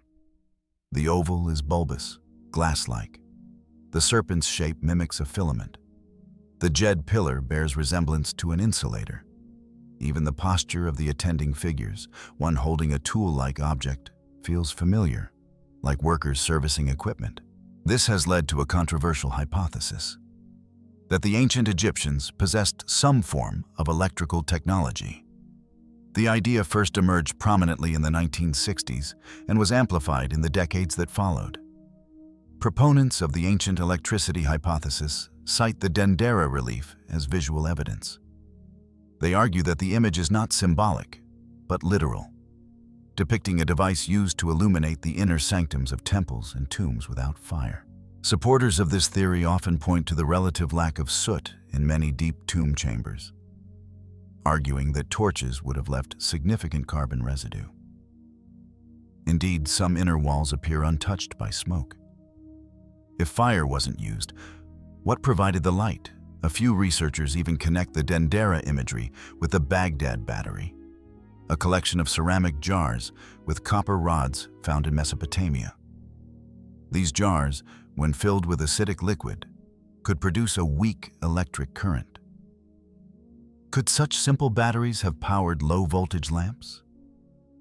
But no wires have been found in Egypt, no glass bulbs, no batteries. The theory remains speculative, without direct physical evidence. Still, the Dendera relief refuses to fade. Mainstream archaeologists respond with caution. They point out that many Egyptian symbols appear mechanical to the modern eye, yet are purely religious. The serpent is a common symbol of energy, transformation, and divine force. The lotus is a cosmic flower, reborn each day. The Jed is the backbone of Osiris, resilience made divine. Together, they form an elegant expression of creation, not technology. The location of the relief supports this view. The crypt in which it appears was a ritual space, not a workshop. Access was restricted. The walls are filled with imagery related to the resurrection of Osiris, the rebirth of the sun, and the cosmic order. The Dendera temple itself, though built in the Ptolemaic period, c. 225 BCE, preserves traditions stretching back over 1,000 years. Perhaps the image was not meant to be seen by many, but by the few who carried knowledge through generations. Still, the coincidence is tantalizing. In the crypt, multiple reliefs show similar devices, some supported by arms, others resting on altars. One shows twin bulbs facing each other, perhaps symbolizing duality. The consistent pattern suggests intentional design, not random metaphor. In accompanying inscriptions, the texts speak of the great light and the shining serpent. The priests chant of awakening the gods, illumination, and energy from the flower. These could be poetic metaphors, or echoes of something more literal. No definitive interpretation exists. No single reading can explain the relief's power over the imagination. Perhaps the greatest mystery is not the relief itself, but the way it bridges eras. A carved stone from 2,000 years ago, yet seen through a lens shaped by our own technology, our own expectations. We see filaments because we know filaments. We see bulbs because we live with bulbs. The priests saw energy and transformation. Perhaps we are all right and all wrong. What is undeniable is that the Dendera light serves a purpose, whether literal or symbolic. It illuminates something in us, a hunger to understand the past, not just as dust and stone, but as dream and mind. A need to believe that those who came before were not primitive, but different. advanced in ways we do not measure easily. They left no wires, no switches, no power grids, only stone. But perhaps that is enough. As we leave the glow of Dendera's crypt, we return to the world of kings and queens, of buried legacies and silent tombs. One name calls from the dust more insistently than most: Nefertiti, the beautiful one who has come, the queen of a revolution, and the ruler whose body has never been found.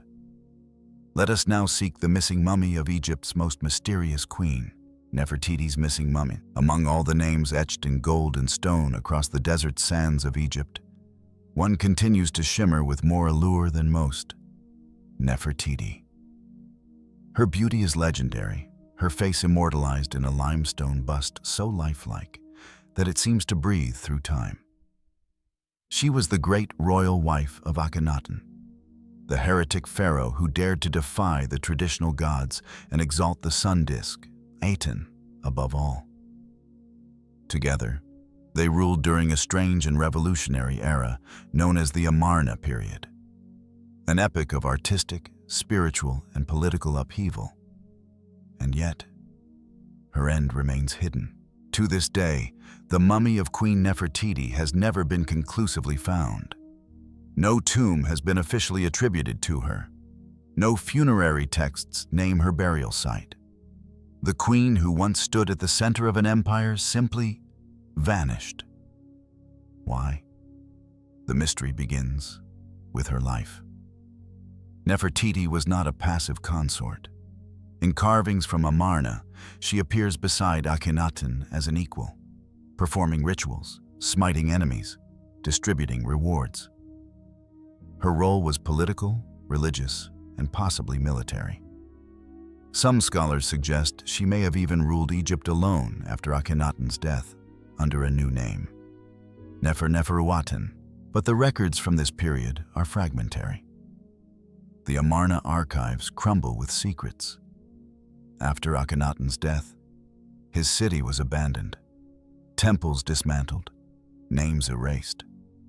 Was Nefertiti's memory deliberately obscured? Some have argued that her identification with the Aten religion, which was later suppressed, made her a target of damnatio memoriae, the erasure of legacy. Others believe she may have been absorbed into the cult of Tutankhamun, who was likely her son or stepson. And then there's the tomb. In 2015, a bold theory reignited global fascination. British archaeologist Nicholas Reeves proposed that Nefertiti may be buried in a hidden chamber within Tutankhamun's tomb, KV62, in the Valley of the Kings. Using high-resolution scans of the tomb's walls, Reeves identified what appeared to be sealed doorways, plastered and painted over during the hasty preparation of Tutankhamun's burial. The proportions of the tomb also seemed unusual, smaller than expected for a pharaoh, but possibly just one section of a larger complex.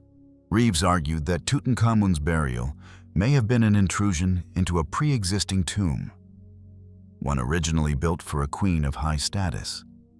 Nefertiti, as queen turned king, would have warranted such a tomb. The idea that the famed boy king may rest in a vestibule of her hidden burial electrified the world.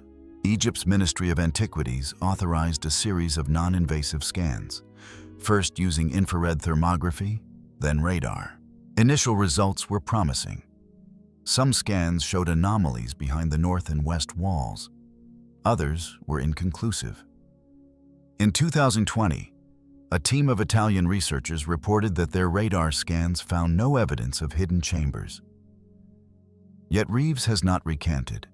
He maintains that the walls, paintings, and dimensions still support his theory. Others have since revived it, suggesting the tomb may include offset corridors or false walls not easily detected with ground-penetrating radar. Could it be that the tomb of Egypt's most enigmatic queen lies just meters away from one of the most studied burial sites in history, hidden not by time, but by a single painted wall? But if not in KV62, where else might she rest? Some point to KV35, the tomb of Amenhotep II. In 1898, French Egyptologist Victor Loret discovered 3 unlabeled female mummies in its side chambers. One of them, now called the Younger Lady, was badly damaged but genetically identified in 2010 as Tutankhamun's mother. Could this be Nefertiti? Genetically, the Younger Lady matches Tutankhamun's mother, but her identity remains disputed. The leading candidates are Nefertiti, Kia, another wife of Akhenaten, or a sister of Akhenaten. The lack of definitive DNA data linking her directly to known relatives clouds the conclusion. The mummy bears injuries, blunt force trauma, possibly deliberate. Theories abound: murder, desecration, ritual execution. If this is Nefertiti, her end may have been violent. Another candidate was KV21A, a female mummy found in a side chamber near the tomb of Horemheb. DNA tests have linked her to the 18th dynasty royal family, and some suggest she could be Ankhesenamun, Tutankhamun's wife and possibly Nefertiti's daughter. Could the mother be buried nearby? The web of possibility tightens. And yet, no tomb bearing the name Nefertiti has ever been found. Her statuary is exquisite, her depictions bold. Her name, in the early Amarna years, was written beside the kings. Then it fades, and the tombs fall silent. This silence speaks. Did she fall from favor? Or rise to become pharaoh under another name? A few believe she became Smenkhkare, a shadowy ruler of uncertain gender and identity. Others say she lived under the name Neferneferuaten, co-regent or successor to Akhenaten. If so, her titles and tomb may have been deliberately erased during the counter-revolution that restored Amun and the old gods. There is also speculation that her tomb was hidden deliberately, perhaps even placed in an area still undiscovered. The western cliffs of Amarna? A shaft yet unexplored in the Valley of the Kings? Perhaps she lies in a place marked not by grandeur, but by secrecy. What we do know is that Nefertiti continues to haunt Egypt's sands and archives. Her face, captured in the famous bust found in 1912 by German archaeologist Ludwig Borchardt, is so vivid that it eclipses even Cleopatra in fame. It now rests in Berlin, her eyes untouched by time, her expression enigmatic. She is the eternal queen of shadows, a woman erased, and yet never forgotten. And in every unexcavated hill, in every radar echo beneath the valley floor, there lies the hope that one day her tomb will be found, that she will rise once more into light. But with each tomb we seek, another fear creeps close. For those who disturb the dead in Egypt's sacred sands have long faced warnings, etched in stone and whispered in death. They call it the curse of the Pharaohs, and its legend lingers to this day. Let us now walk softly into the realm of omen and retribution. Curse of the Pharaohs. The desert holds many things: silence, wind, eternity.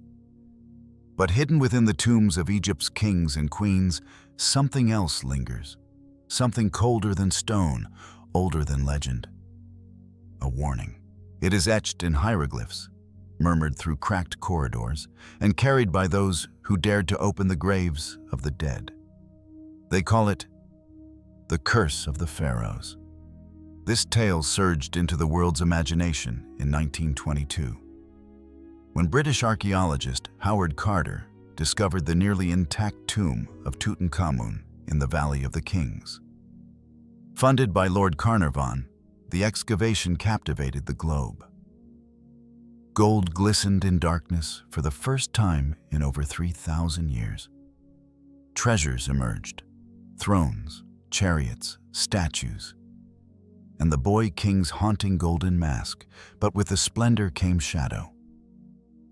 Just a few months after the tomb was opened, Lord Carnarvon died. A mosquito bite on his cheek had become infected. On the night of his death, Cairo experienced a blackout. Legend says his dog, back in England, howled and dropped dead at the same hour. Newspapers pounced. "Death comes on wings to he who enters the tomb of a pharaoh," one headline warned. And so the modern myth was born. Within years, a series of unusual deaths struck those associated with the excavation. George J. Gould, a visitor to the tomb, died of a fever. Arthur Mace, a member of Carter's team, fell gravely ill and died. Radiologist Archibald Douglas Reed, who x-rayed the mummy, died mysteriously. Even Carter's personal secretary, Richard Bethel, was found dead in a gentleman's club, followed shortly by his father, who reportedly threw himself out of a window. Of the 58 people present when the tomb was opened, at least 8 died within a decade under what some consider suspicious circumstances. Coincidence? Skeptics think so. Studies have shown that the majority of Carter's team lived long lives. Carter himself lived until 1939, 17 years after the tomb's discovery. Most deaths can be explained by illness, age, or accidents. But that has not stopped the whisper of the curse. And in truth, the idea of protecting tombs through spiritual or supernatural means long predates Tutankhamun. Egyptian tombs often contain inscriptions of warning. These were not curses in the Hollywood sense, but prayers, threats, or magical texts meant to preserve the purity of the tomb and ward off the unworthy. In the tomb of Kentika Ikeki, an official of the 6th dynasty, one inscription reads, "As for any man who shall enter this tomb in his impurity, I shall seize him like a wild goose. His name shall not exist in the land." Another reads, "He who disturbs the sleep of the king shall suffer the wrath of the gods, and his name shall be blotted out." These were not idle words. In ancient Egyptian belief, the preservation of the body and name ensured survival in the afterlife. To damage a tomb was not merely theft, it was cosmic sabotage. The violator jeopardized the dead's rebirth and invited divine retribution. To protect themselves, tomb owners employed spells from the Book of the Dead, guardian statues, and sometimes elaborate magical traps. Not physical booby traps, but enchantments meant to bind or blind the spirit of the intruder. Could some of these spells still linger? Another theory posits that the curse might have a biological origin. In the sealed tombs, especially those with decaying organic matter, mold spores and bacteria could accumulate. Fungi, such as Aspergillus flavus, found in ancient burial sites, produce toxins that, when inhaled, can cause respiratory failure, especially in those with weakened immune systems. Could this explain the fevers, sudden deaths, and illnesses? Some microbiologists believe so. The conditions inside sealed tombs, low oxygen, trapped air, ancient materials, could create hazardous environments. Still, the deaths around Tutankhamun's tomb were not confined to those who entered it. Some who never visited the tomb were struck, and many who spent days in the tomb remained untouched. Statistical randomness or selective justice? Egyptologists caution against dramatization. Yet even they admit the Egyptians believed in the power of words, of names, of spells. To inscribe something into stone was to make it real in both worlds. If enough energy and belief were directed into a curse, could it take on a kind of psychological or spiritual potency? The fear of the curse, some suggest, can become a self-fulfilling prophecy. Anxiety triggers illness. Suggestion breeds misfortune. The tomb, once opened, begins to haunt the mind. Perhaps the curse is not written in hieroglyphs, but in us. It is also worth noting that the Tutankhamun curse isn't the only such story. In 1907, Theban tomb TT8 was excavated. Within days, archaeologist George Benedict suffered a stroke. His assistant died of heart failure. In 1933, Arthur Weigel warned that disturbing graves could release ancient forces. A year later, he was dead. These stories accumulate, not always reliably, not always consistently, but enough to form a pattern that resists total dismissal. The modern world may scoff at magic, but Egypt was not built in cynicism. It was built in ritual, reverence, and the belief that life, both here and beyond, was bound by sacred laws. To cross those boundaries, even with science, is to stir what was meant to rest. Whether the curse is microbial, psychological, symbolic, or supernatural, it endures. In tombs still sealed, in corridors untouched by light, the warnings remain, not as threats, but as invitations to humility. For in Egypt, even the dead have their guardians. And sometimes, they remember. As the wind blows softly over the Valley of the Kings and stories of curses slip into silence, another rumor rises from the sands, deeper than a tomb, older than any temple. Some say that beneath the surface of Egypt lies something greater still, a buried city, vast and forgotten, waiting. Let us descend into the whispers of the underground city theory. The underground city theory. Beneath Egypt's golden sands, beneath the monuments and mastabas, deeper than the tombs of pharaohs, some believe there lies a city. Not a city built in recent memory, nor even one aligned with the dynastic timeline we know, but something older, much older.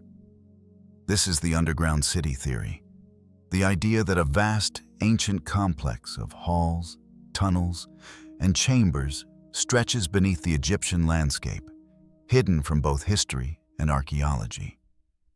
It is a theory fueled by fragments, shadows, and rumors that echo through the ages. One of the most cited sources is the account of Herodotus, the Greek historian who visited Egypt in the 5th century BCE. In his histories, he writes of a vast labyrinth at a place called Hawara, in the Fayum oasis. There, he claims, he saw a building greater than anything built by the Greeks, with 3,000 rooms, some above ground, others below, inaccessible to visitors. The subterranean chambers, he was told, contained the tombs of kings and sacred crocodiles. Herodotus never claimed to have entered the lower levels, but he believed they existed and were guarded fiercely. Centuries later, the Roman geographer Strabo also described the labyrinth, noting a palace composed of as many parts as there were gnomes in Egypt, each part representing a different region. Like Herodotus, he wrote of underground passages and hidden chambers. Could this be evidence of an underground city? Modern excavations at Hawara, most notably by Flinders Petrie in the late 19th century, uncovered parts of the upper structure, stone foundations, columns, and burial shafts. But the lower labyrinth, if it ever existed, was not found. Petrie dismissed Herodotus's account as exaggerated. Others, however, noted the possibility that floods or silt had buried deeper levels. In recent years, satellite imaging and ground-penetrating radar have detected anomalies beneath the sands of Hawara and elsewhere. Geometric voids, regular patterns, structures not yet explored. Some claim these scans reveal vast networks of chambers and tunnels running beneath the Giza Plateau itself. The area around the Sphinx and the Great Pyramid has been subject to limited excavation due to structural concerns and the sacred nature of the site. But rumors persist. In 1993, a controversial Egyptologist named Dr. Zahi Hawass halted a German team's underground scan near the Sphinx temple. They had detected a large void beneath the monument. Official explanations described it as a natural cavity, But conspiracy theorists saw censorship, evidence that something more was being hidden. Documents from the Egypt Exploration Society mention sealed shafts near the Sphinx. Some 20th century accounts from workers describe crawling into small passageways that disappeared into darkness, later sealed by authorities. Are these isolated cavities, or entrances to something greater? The Temple of the Sphinx, now weathered and stripped of many of its stones, sits in a sunken enclosure. Around it, erosion patterns and ancient cuttings in the bedrock suggest there may have once been more levels, perhaps substructures lost to time. Legends from the Coptic Christian period speak of an underground world called Shetta, a place of secrets where the ancients preserved the wisdom of the gods. This echoes an older Egyptian term, duat, the hidden realm beneath the earth associated with the afterlife and the journey of the soul. In mythology, duat was a vast landscape of lakes, tunnels, and halls. Could this myth be rooted in a memory of real subterranean architecture? Egyptian funerary texts, especially the Amduat and the Book of Gates, depict the underworld in astonishing detail. These are not abstract realms, but described with gates, walls, guardians, and thresholds. Entire temples, such as those in Abydos and Edfu, contain reliefs showing secret underground routes. Some even show maps, not of the sky but of the earth beneath. In the Temple of Edfu, inscriptions tell of a primordial mound and a hidden chamber built before time, a place where the gods met and gave instruction to the first kings. The structure, known as the Mansion of the Falcon, was said to contain sacred records, stored in deep vaults.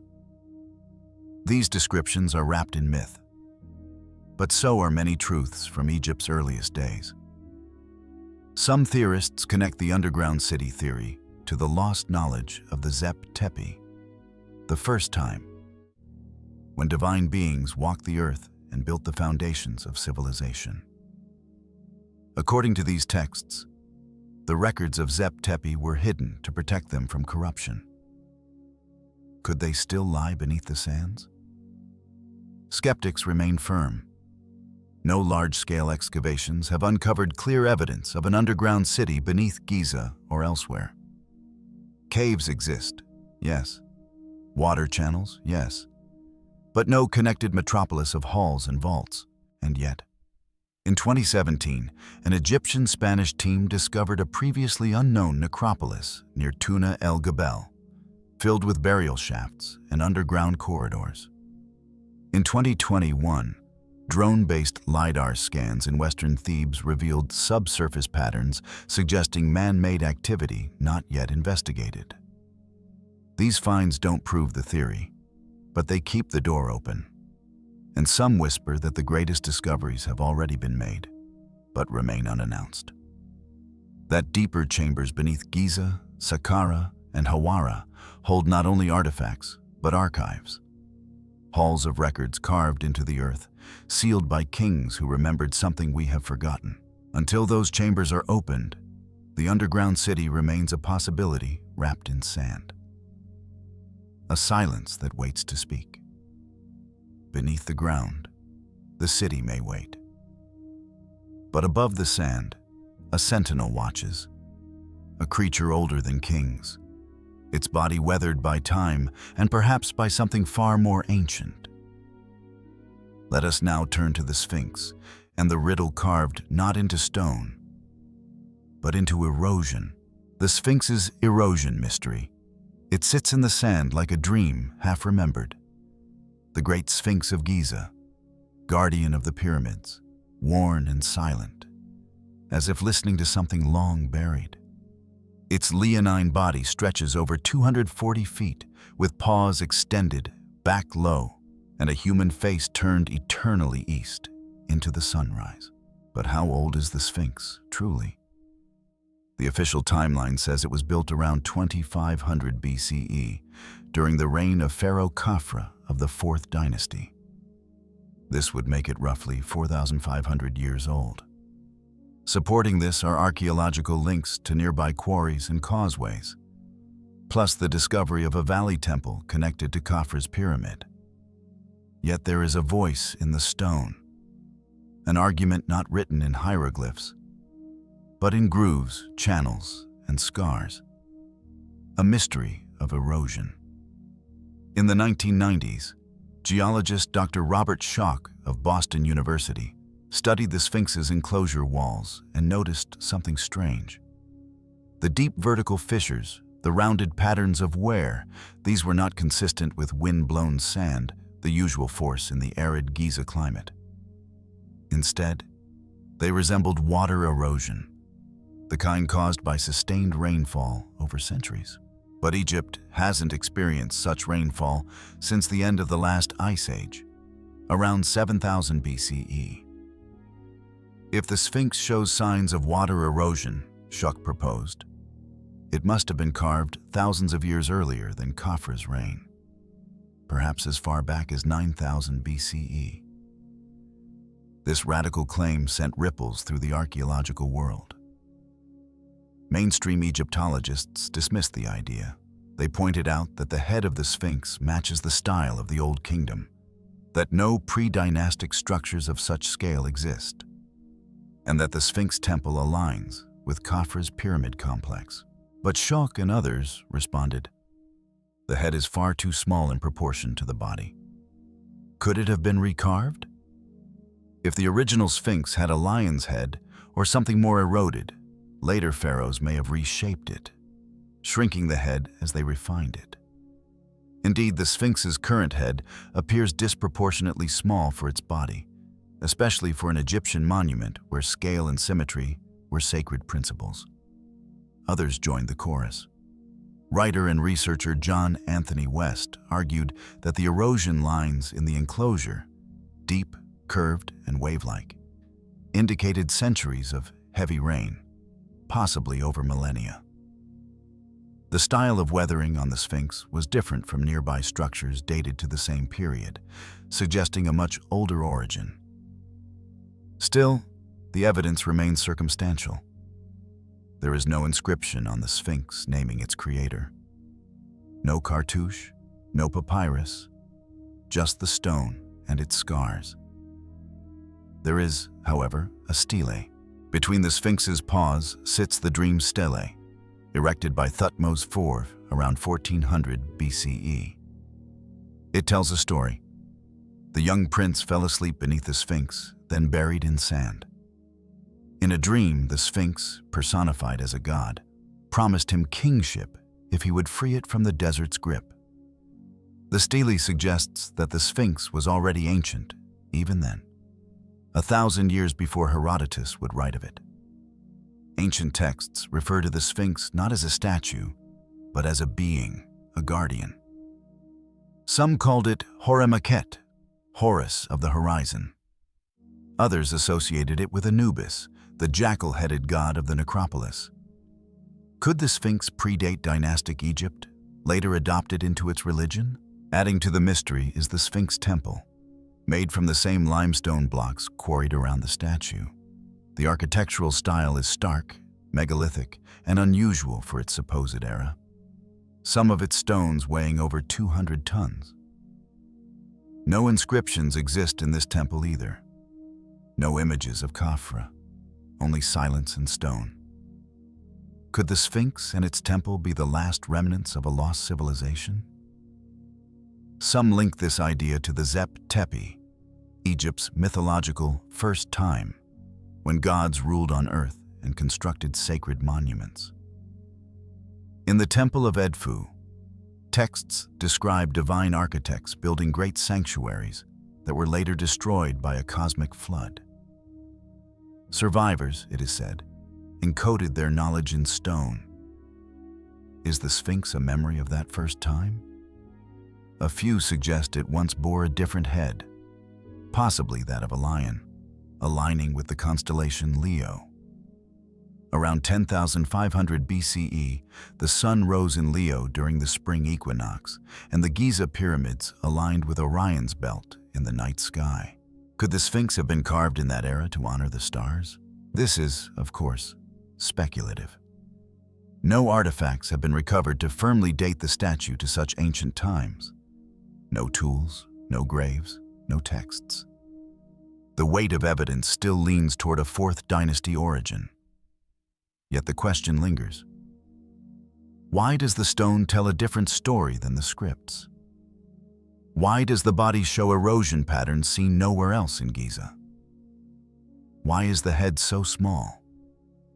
Perhaps there was an original statue, thousands of years old, whose head weathered away and was reshaped by a later pharaoh. Perhaps Khafre's builders restored or repurposed a monument already ancient in their time. Or perhaps, just perhaps, the Sphinx is older than Egypt itself. The winds blow across the plateau, as they have for millennia. They whisper no answers, only the quiet defiance of stone. The Sphinx guards a realm of riddles, where form and age are blurred, and answers dissolve into wind. Not far from its gaze lie tombs, grand and silent, not because they are empty of treasures, but of the very thing they were meant to protect: bodies. Why do so many tombs in Egypt lack the remains of their dead? Let us follow the hollow chambers and vanished souls. Tombs with no bodies. In the land of pyramids and sarcophagi, one expects tombs to guard what they were built for: the dead. And yet, many of Egypt's most magnificent tombs are empty, not looted. Empty. No mummies, no remains, no ashes, no bones, only chambers echoing with absence. Why? This is the enigma of Egypt's tombs with no bodies. A quiet riddle etched into the stone of mortuary architecture across dynasties and deserts.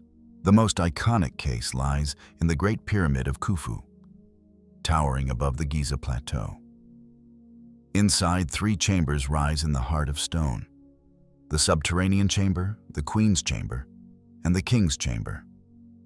The last contains a large granite sarcophagus, chipped, hollow, and open. But no body, no mummy of Khufu, no funerary texts, no artifacts clearly linking the tomb to him beyond circumstantial evidence.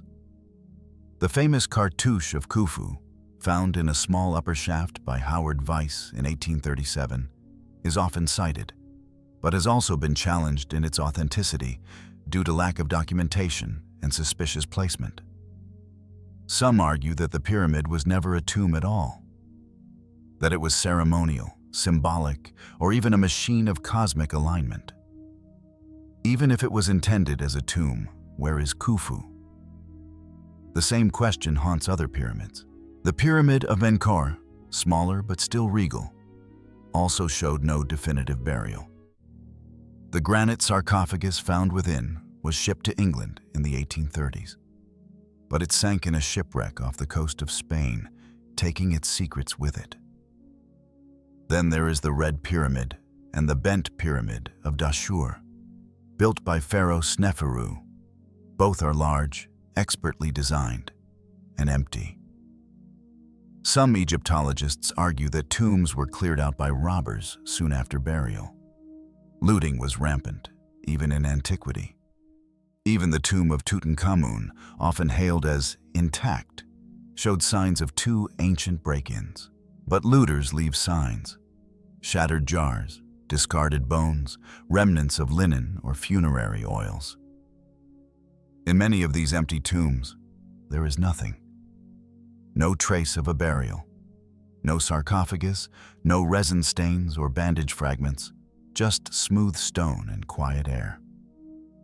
In KV5, the massive tomb built for the sons of Ramses II, only fragments of bones were found, suggesting not burial, but later reuse. Many Amarna tombs, including the one meant for Akhenaten, are similarly barren. Why would a culture so obsessed with the afterlife leave tombs without the body, the very essence required for rebirth? One theory is that symbolic tombs, or cenotaphs, were more common than previously believed. These structures may have served a spiritual purpose, acting as cosmic gateways rather than burial chambers. The body may have been interred elsewhere, in secret. Another idea is that tombs were decoys. Pharaohs may have constructed multiple burial sites to confuse looters. The real burial could be elsewhere, hidden, unknown, perhaps even still undiscovered. This theory aligns with the complex nature of Egyptian religion. The soul was made of many parts: Ka, Ba, Ak, Ren, and Shut, each requiring different rituals and protections. A tomb might serve one of these aspects, while the body rested elsewhere. In the Valley of the Kings, several tombs, like KV-5 and KV-62, show signs of intrusion burial, reused spaces, hastily modified. It's possible that bodies were moved after death, especially during times of political unrest or religious reform. The Third Intermediate Period saw mass reburials. Priests of Amun, fearing desecration, relocated royal mummies from their original tombs to secret caches, such as DB-320 at Deir el-Bahari and the royal cache of Amenhotep II. When these hidden caches were discovered in the 19th century, dozens of mummies were found together, including Ramses II, Seti I, Thutmose III, stacked in side chambers, their original sarcophagi long gone. Did similar caches exist for earlier pharaohs? Could Khufu and Sneferu be waiting in some as-yet undiscovered void beneath Giza or Saqqara? Modern technology has begun probing these possibilities. In recent years, the ScanPyramids project used moon tomography to scan the Great Pyramid. They discovered an unexpected large void above the Grand Gallery, about 30 meters long. Its function is unknown. Some suggest it's structural. Others whisper, hidden chamber. If it is a tomb, it has never been entered. The possibility remains that the real burial chamber lies undisturbed, waiting above rather than below. Another wrinkle: not all tombs were meant to house bodies at all. Some were ritualistic, used for symbolic rebirth ceremonies, coronation rites, or mystery school initiations. These tombs may appear architecturally similar to funerary spaces, but serve different functions. The Osirion at Abydos, with its subterranean water basin and massive granite blocks, is often cited as such a place. Its design resembles a tomb, but no burial ever occurred there. It seems to have been built to simulate the underworld, a place of transformation, not death. Could other tombs reflect this pattern? The absence of bodies, then, becomes less a mystery of theft and more a question of purpose. What were these chambers for? Who, if anyone, ever lay within them? Are we missing not the remains, but the intent?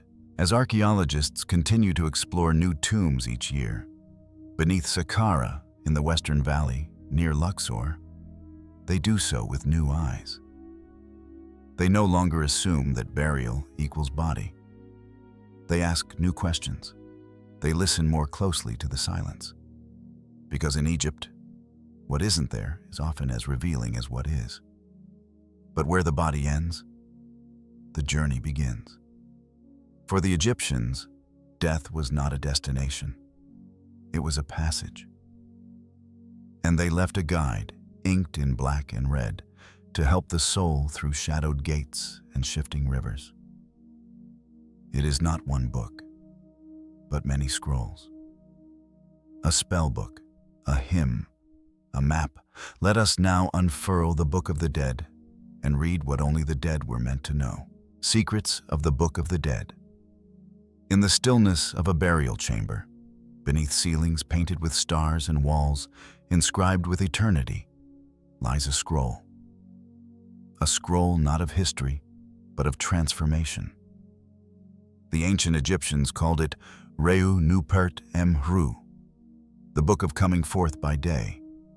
We call it the Book of the Dead. It is not a single book, but a collection of over 200 spells, prayers, hymns, and incantations, each written to guide the soul, or Ba, through the perils of the afterlife. To read it is to walk with the dead. Its origins lie in even older texts, the pyramid texts of the Old Kingdom, and later, the coffin texts of the Middle Kingdom. But it was during the New Kingdom, around 1550 BCE, that these spells took on their most vivid and accessible form, written on papyrus, tucked between the linen folds of mummies, or painted along the tomb walls. Each copy was personalized, each version unique. Some were compact, with only a few spells. Others were long scrolls, extending over 30 feet, filled with images of gods, beasts, and the landscapes of the underworld. The most famous among them, the Papyrus of Ani, is now held in the British Museum. Its illustrations are exquisite, its text deeply intimate.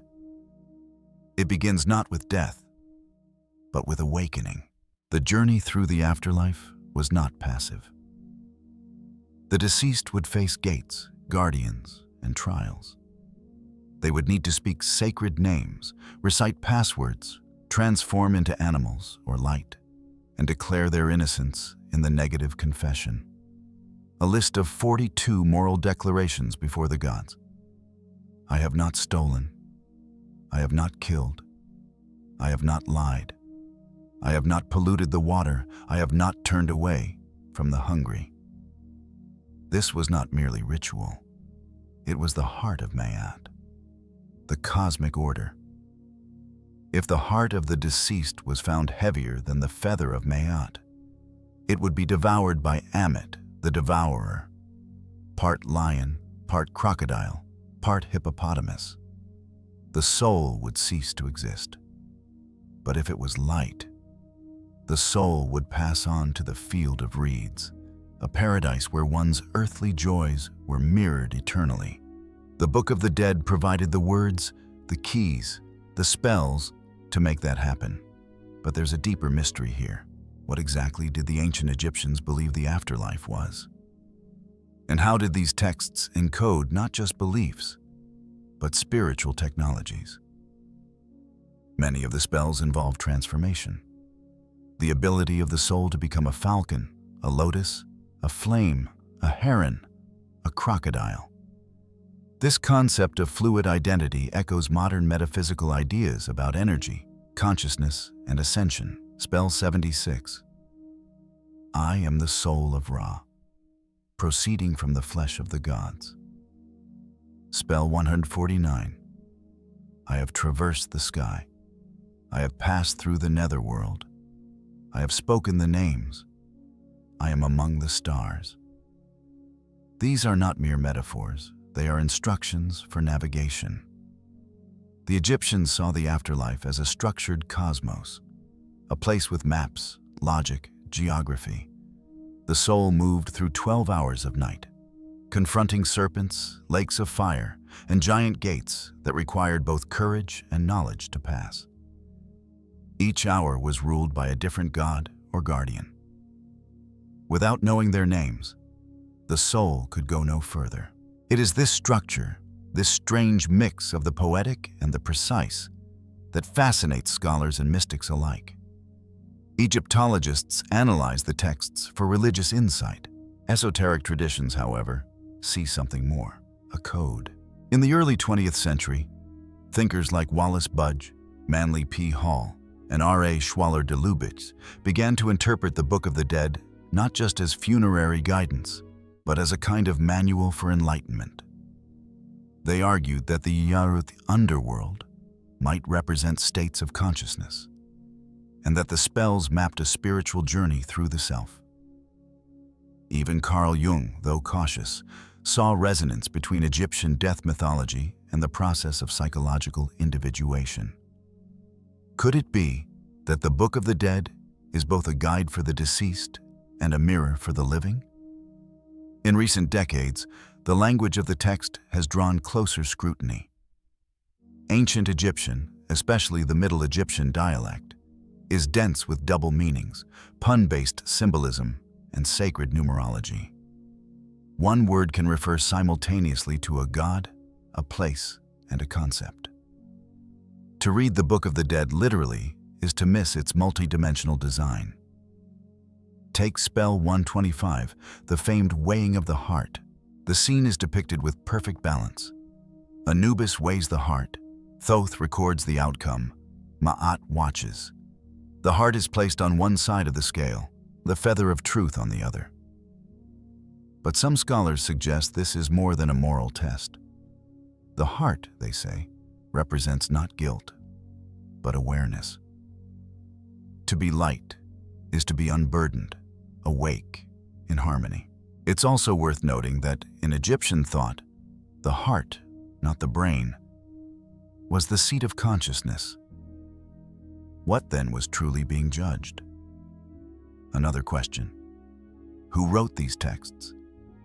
The authors of the Book of the Dead remain anonymous, yet they encoded astronomical alignments, sacred geometry, and metaphors drawn from both Nile ecology and celestial mechanics.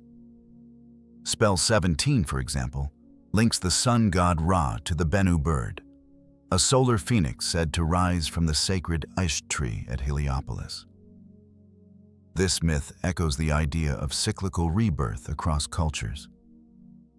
Could the text have been curated by a priesthood preserving knowledge from much earlier eras? Many versions were found in Theban tombs, but some fragments appear even earlier, carved on sarcophagi, inked on shabtis, and painted on temple walls. The text persisted for over 1,500 years, evolving yet retaining core motifs. That level of continuity speaks to more than tradition. It suggests a preserved system, a sacred architecture of the soul's return. Today, fragments of the Book of the Dead are scattered in museums across the world. In Cairo, London, Berlin, Paris, New York. Scholars continue to retranslate its passages with modern eyes, revealing nuances overlooked by early Egyptologists. But something resists capture. Something about the scrolls whispers not to the intellect, but to the inner self. Perhaps, as the ancients believed, these texts are best read in silence, in stillness, in the half-light where waking and dream blur.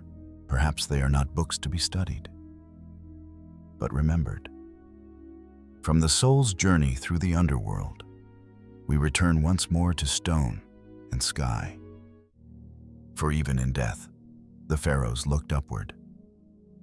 Carved into the heart of the Great Pyramid are shafts, thin and precise, that pierce the mass of masonry, pointing not at the earth, but at the stars.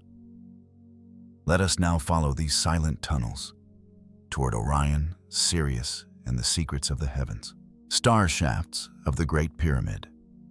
The Great Pyramid of Giza is solid stone, over 2 million blocks, stacked with astonishing precision. Yet hidden within its mass are 4 narrow passages, no wider than a child's shoulders. They are not for ventilation. They are not for water or light. They are aimed at the stars. These slender corridors are known as the star shafts, and their presence, intentional and exact, has puzzled scholars for over a century. 2 rise from the king's chamber, one toward the north, one toward the south. 2 others extend from the queen's chamber, though they do not reach the outer surface, at least not visibly. Together, they point toward a mystery carved into heaven. In the 1960s, engineer Alexander Badawi and astronomer Virginia Trimble proposed a radical idea. These shafts were aligned with specific stars, not randomly, but ritually. The southern shaft of the king's chamber, they noted, pointed to Alnitak, the easternmost star in Orion's belt, a constellation long associated with Osiris, the god of death, rebirth, and the stars. The northern shaft aimed at Thuban, the pole star of Egypt's Old Kingdom era, a celestial axis around which the heavens turned. In essence, these shafts may have been spiritual tunnels, not physical ones. Channels for the soul of the pharaoh to ascend to his divine origins in the stars. This theory found further support when the shafts from the queen's chamber were studied. One appeared to point toward Sirius, the brightest star in the night sky, associated with the goddess Isis, wife of Osiris, mother of Horus, bringer of floods and fertility. The other shaft was directed toward the then pole star Kochab. Together, these alignments formed a celestial blueprint, a symbolic architecture connecting the pyramid not just to the earth, but to the cosmos. But how and why would the builders have achieved such precision? The shafts are narrow, angled, and carved through massive stone.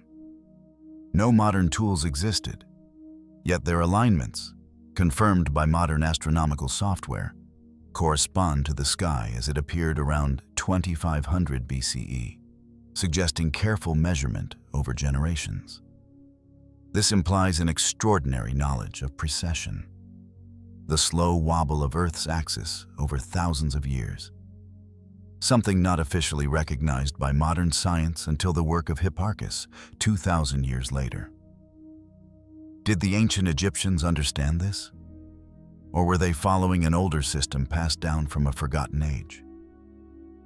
In the 1990s, robotics entered the pyramid. Engineer Rudolf Gantenbrink sent a small robot named Upuaut 2, the opener of the ways, up the southern shaft of the Queen's chamber. It traveled 65 meters and stopped at a stone block with copper handles, a sealed door never before seen. A door? To what?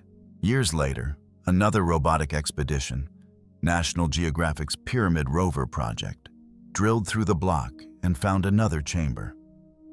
Inside was another sealed stone. Behind it? Nothing conclusive has yet been revealed. These Queen's Chamber shafts, sealed and seemingly purposeless, may not have been designed for air or spirit.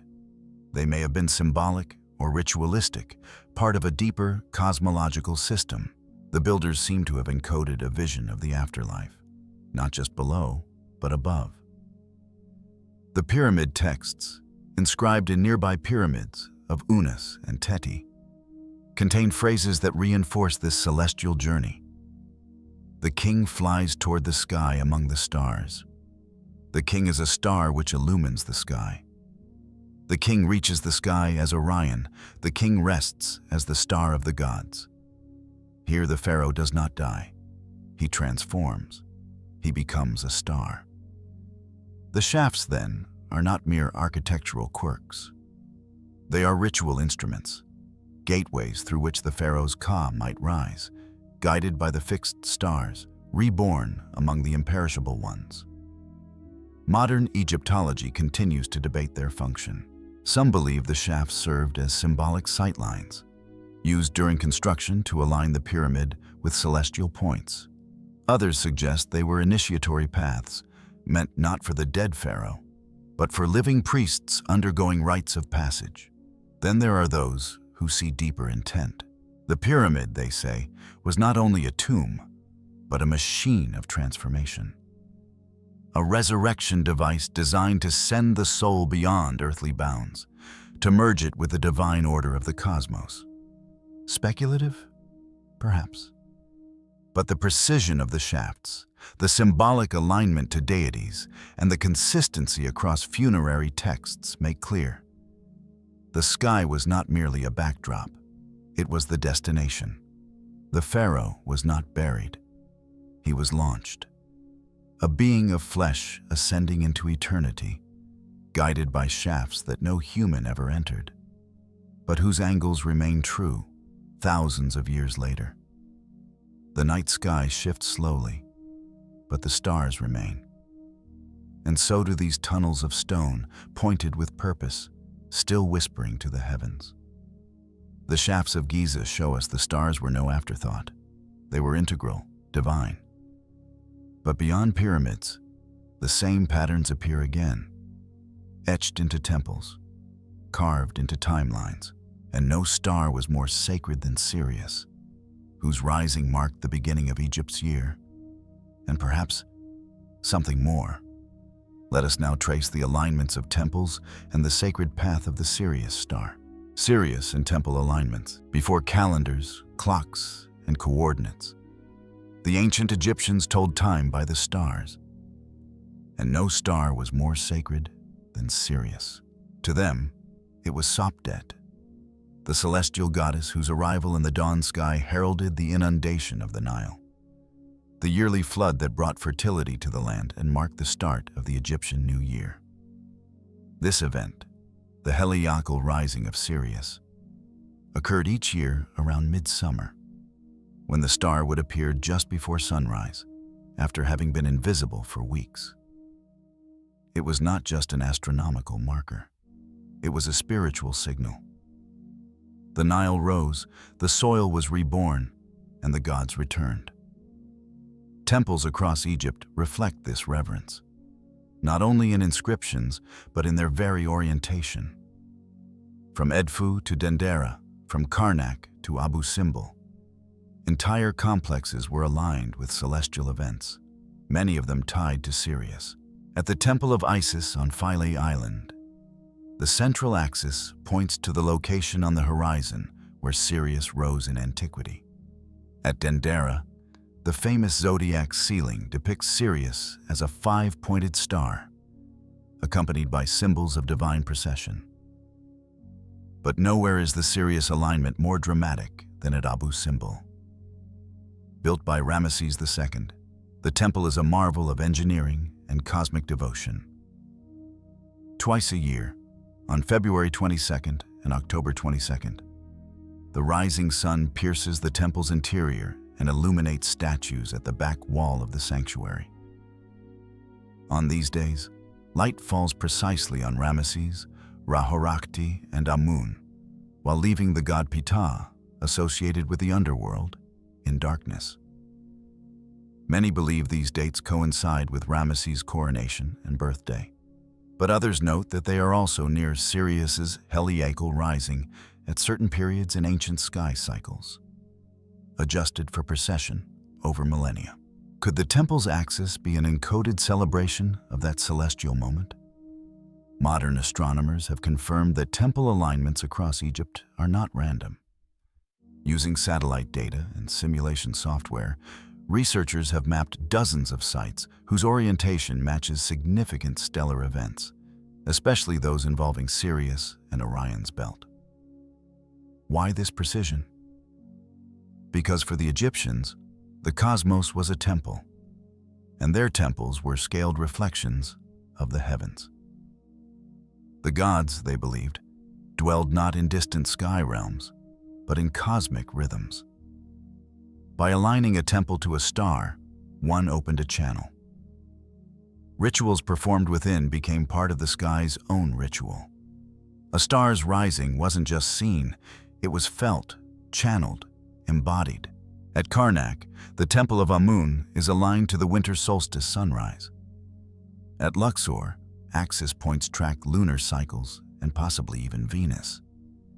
Yet Sirius always held a special role. The goddess Isis, wife of Osiris and mother of Horus, was deeply connected to Sirius.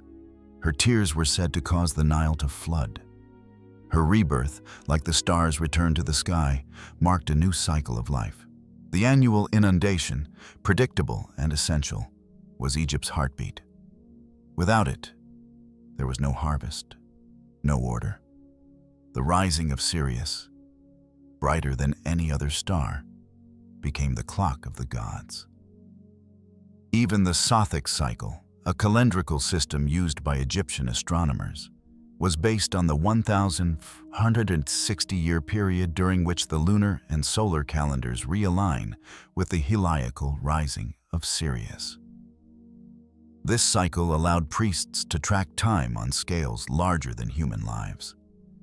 In tombs and papyri, Sirius is often shown accompanied by sacred boats, symbolizing her journey across the sky and into the underworld. Some depictions show her merging with Osiris, suggesting a cosmic union, a moment when the dead are reborn in stellar form. Could it be that Sirius was not merely watched, but invoked? Temples were more than structures. They were machines of renewal. Their orientation, their rituals, their sacred geometry. These were all part of a greater mechanism, one tuned to the stars. Modern researchers like Giulio Magli and Livio Stecchini have explored this hypothesis in depth. Their work suggests that Egyptian sacred architecture was governed not by aesthetics alone, but by a deep astronomical logic, and Sirius sat at the heart of it. Even today, under the desert sky, the star burns with a cold, unwavering fire. It was sacred to Sumerians, Dogon, Greeks, and Babylonians. But in Egypt, it was family. Sirius was not a distant point of light. She was Sopdet, goddess, mother, marker of time. And the temples, those colossal maps in stone, remember her still. Sirius watched from above. But beneath the earth, another mystery stirs. At the paws of the great Sphinx, silent and sealed, lies a chamber, long suspected, rarely studied, never fully explored. What rests beneath the guardian of the horizon? Let us descend now into the whispers beneath the Sphinx. The chamber beneath the Sphinx. The great Sphinx of Giza lies low against the desert floor, half lion, half human. Its gaze fixed eternally on the rising sun. Carved from a single mass of limestone, it has guarded the plateau for millennia. But beneath this ancient sentinel, something may lie hidden. For decades, rumors have whispered of a chamber beneath the Sphinx, a sealed space, untouched by tools, protected by both sand and silence. Could this be true? In 1993, the mystery stirred to life when geophysicist Thomas Dobecki and seismologist John Anthony West conducted ground-penetrating radar, GPR, MIRSAR scans around the base of the Sphinx. Their findings were striking. They detected rectangular anomalies, empty cavities beneath the front paws and flanks, shapes too regular to be natural. One cavity, in particular, appeared beneath the forepaws, precisely where ancient legends suggest an entrance once lay. This discovery was not speculation. It was measured data. And yet, excavation was not allowed. The Egyptian authorities, under Dr. Zahi Hawass, acknowledged the presence of natural fissures, but denied the existence of man-made chambers. Requests to dig were denied. The area remains protected. Some say it's for conservation. Others whisper of secrets too dangerous or too powerful to unseal. The idea of a hidden chamber beneath the Sphinx is not new. It appears in the prophecies of the Sphinx, a text cited in medieval Arab manuscripts. These writings claim that beneath the Sphinx lies a hall of records, a library containing the wisdom of a lost civilization. The story gained new life through authors like Edgar Cayce, who channeled visions in the early 20th century. Cayce, the sleeping prophet, claimed that survivors of Atlantis stored their knowledge beneath the Sphinx. Knowledge of astronomy, healing, time itself. He predicted the chamber would be discovered by the end of the 20th century. That date has passed, but the mystery endures. In the Temple of Edfu, inscriptions speak of the House of Netjer, a hidden sanctuary built by the gods during the time of Tepi, the first time. According to these texts, this place housed the sacred scrolls guarded by priests who could read the language of the stars. Some scholars believe these legends refer not to myth, but to a real subterranean structure, one lost in the shifting sands of time.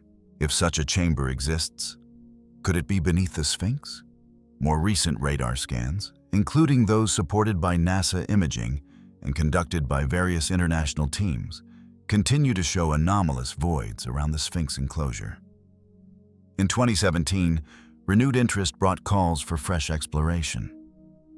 Yet the site remains sealed. figuratively and literally. Why? One reason may be political. The Giza Plateau is not just an archaeological site. It is a symbol of Egypt's cultural heritage. Excavating beneath the Sphinx, especially due to theories associated with Atlantis or mystical claims, risks public controversy and international scrutiny. But some believe the truth is simply being protected, held until the right moment or the right hands. The Dream Stele, located between the Sphinx's paws, may offer a clue. Erected by Thutmose IV around 1400 BCE, it tells of the young prince falling asleep in the shadow of the sand-covered Sphinx. In a dream, the lion-shaped god speaks to him, offering the throne if he will free it from the sand. But the stele is damaged, its base worn and broken. Some believe the lower registers, now lost, described a chamber or secret hidden beneath. No direct mention of a hall of records survives in Egyptian texts. Yet, indirect hints persist. The Sphinx itself was called Hawara, Horus in the horizon, a guardian of thresholds. Its alignment with the equinox sunrise, its proximity to the Great Pyramid, and its ancient weathering all suggest it was more than a monument. It was a marker, a sentinel, not of a tomb, but of knowledge. Could the Sphinx be the key to something older than Egypt? Something left behind by an earlier epoch, one whose memory was absorbed into the myths of gods and the writings of priests? Skeptics, of course, urge caution. The anomalies beneath the Sphinx could be natural cavities. The legends may be retrofitted stories, myth reshaped by modern mysticism. No known inscriptions from Khafra's time mention a chamber beneath the Sphinx. But there is something curiously deliberate about what we do not find. The Sphinx has no inscriptions naming its builder, no cartouches, no texts, no clear identity. It is Egypt's most iconic statue and also its most anonymous. And so the chamber remains sealed, if it exists at all. But in the silence, in the stone, the question remains: what sleeps beneath the Sphinx? A tomb? A library? A myth? Or something older still? The sands cover many secrets. But some mysteries are not buried in the ground, but in the air. In resonant halls, in stone that sings, in echoes that defy time, the ancient Egyptians may have harnessed something unexpected. Sound. Let us now listen to the vibrations of forgotten frequencies and the possibility of sound technology in the ancient world. Ancient sound technology, sound, is ephemeral, heard, then gone. But in ancient Egypt, it may have been something more, something sacred, something structured, something used as a tool. Across Egypt's temples, tombs, and pyramids, there are hints that sound was more than ritual. It may have been technology, a technology not of wires and gears, but of resonance, frequency, and vibration, elements woven into the stone itself. Let us begin with the Serapeum of Saqqara, an underground complex of granite sarcophagi carved with near mathematical precision. Each of the 24 boxes, weighing up to 80 tons, is hollowed from a single block of hard granite. When tapped, they produce deep, resonant tones that reverberate through the tunnels like a forgotten chant. Modern engineers have remarked on the acoustic consistency of these boxes. Their dimensions are not random. They appear harmonic, almost tuned. But tuned to what? Some researchers, like Paul Devereaux and Tom Danley, have explored the idea that ancient builders understood how sound waves behaved in enclosed stone spaces. Danley, an acoustic engineer, studied chambers like the King's Chamber of the Great Pyramid and found that the room had resonant frequencies of around 110 Hz and 440 Hz, musical tones in the low and middle register. These frequencies are not accidental. The dimensions of the chamber, its granite walls, and even its empty sarcophagus all work together to produce standing waves. When sound is introduced, whether by chant, drum, or voice, these waves can be felt as well as heard. The room seems to come alive, vibrating in unison with the tone. Why would the builders create such effects?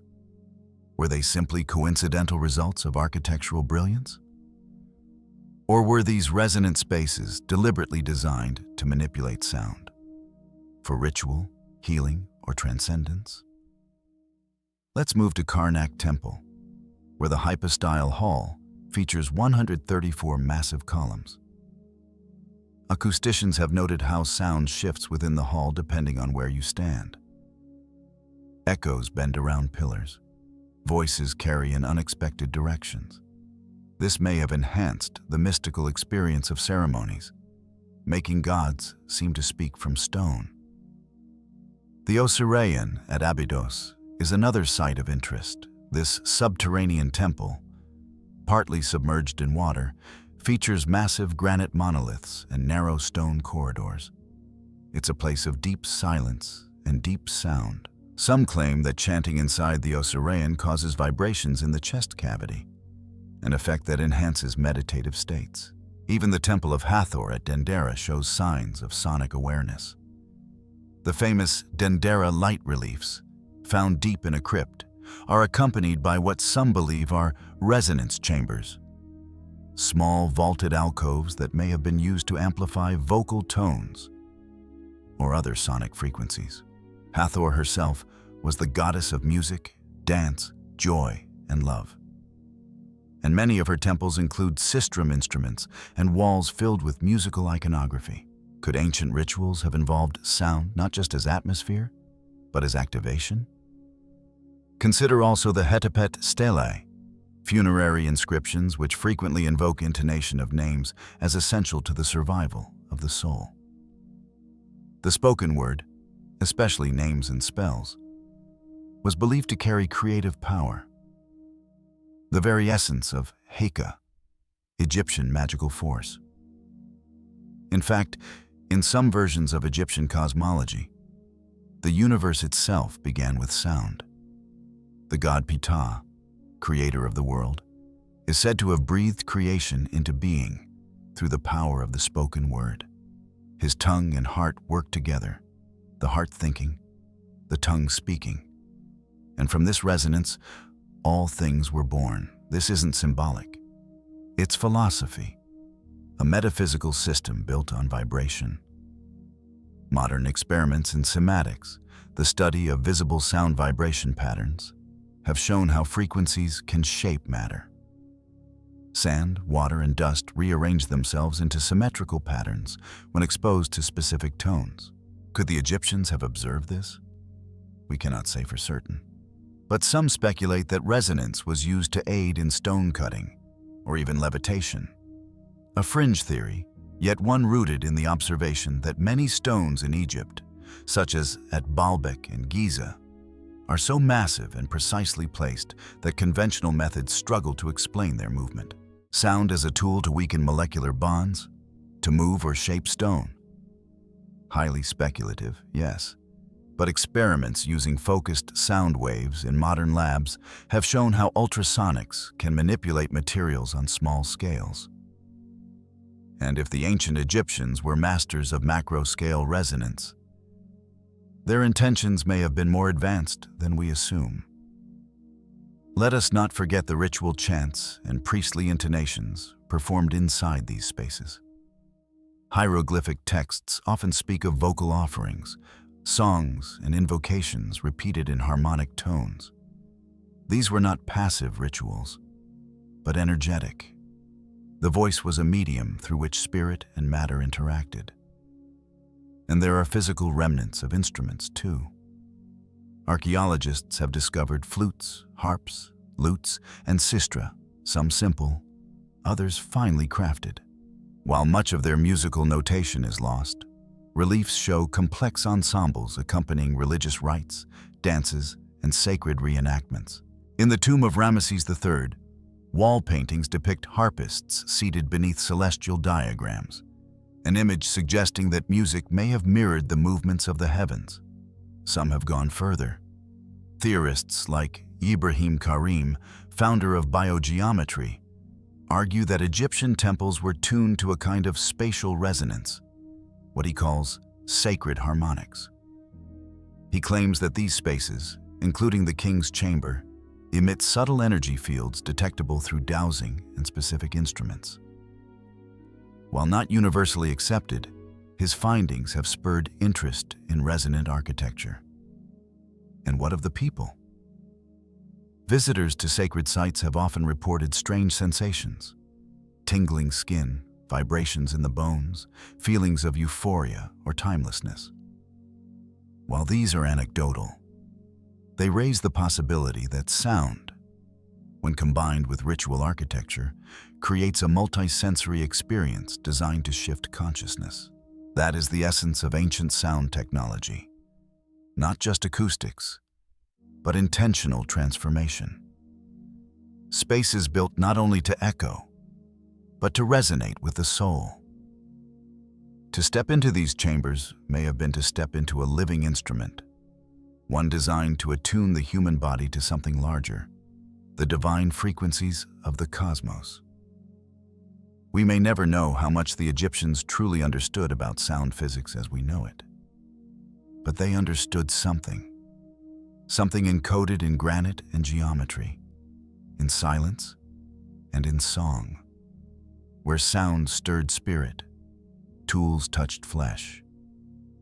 In the next chamber of mystery, we move from sonic frequencies to the edge of the blade.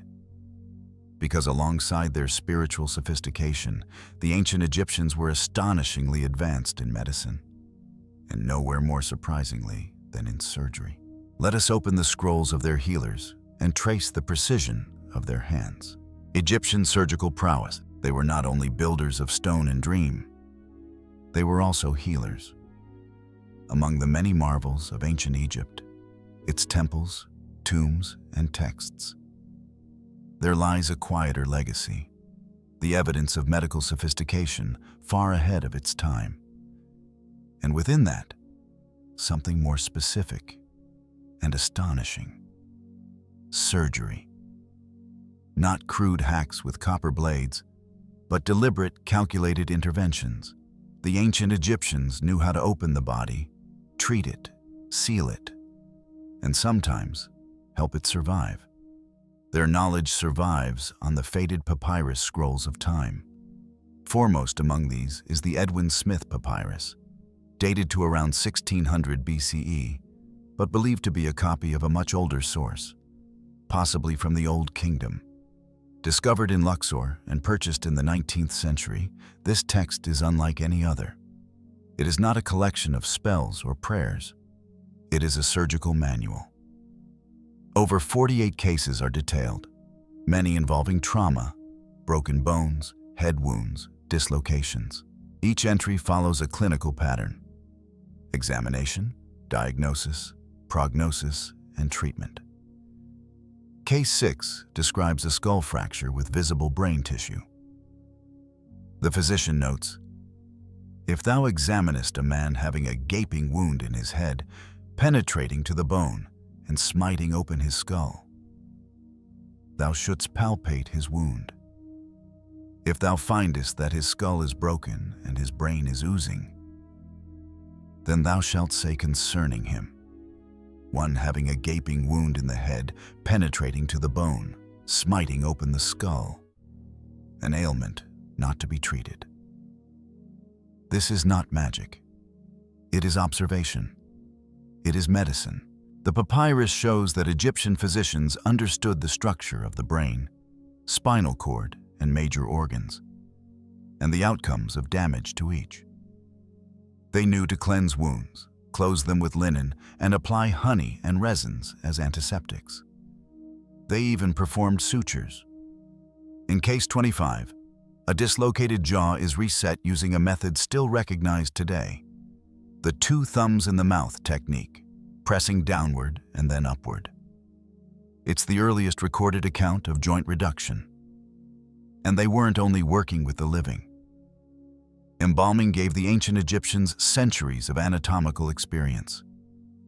Priests who prepared the dead were also surgeons of the sacred. Through repeated practice, they learned where the vessels ran, where the organs nestled, how to access the heart and brain. The Ebers Papyrus, even older and more extensive than the Edwin Smith, includes over 700 remedies, but also references to tumor removal, limb splinting, and use of cauterization to seal wounds. They used instruments too: copper scalpels, forceps, bone saws, probes, and hooks have been found in burial caches, some simple, some elegantly forged.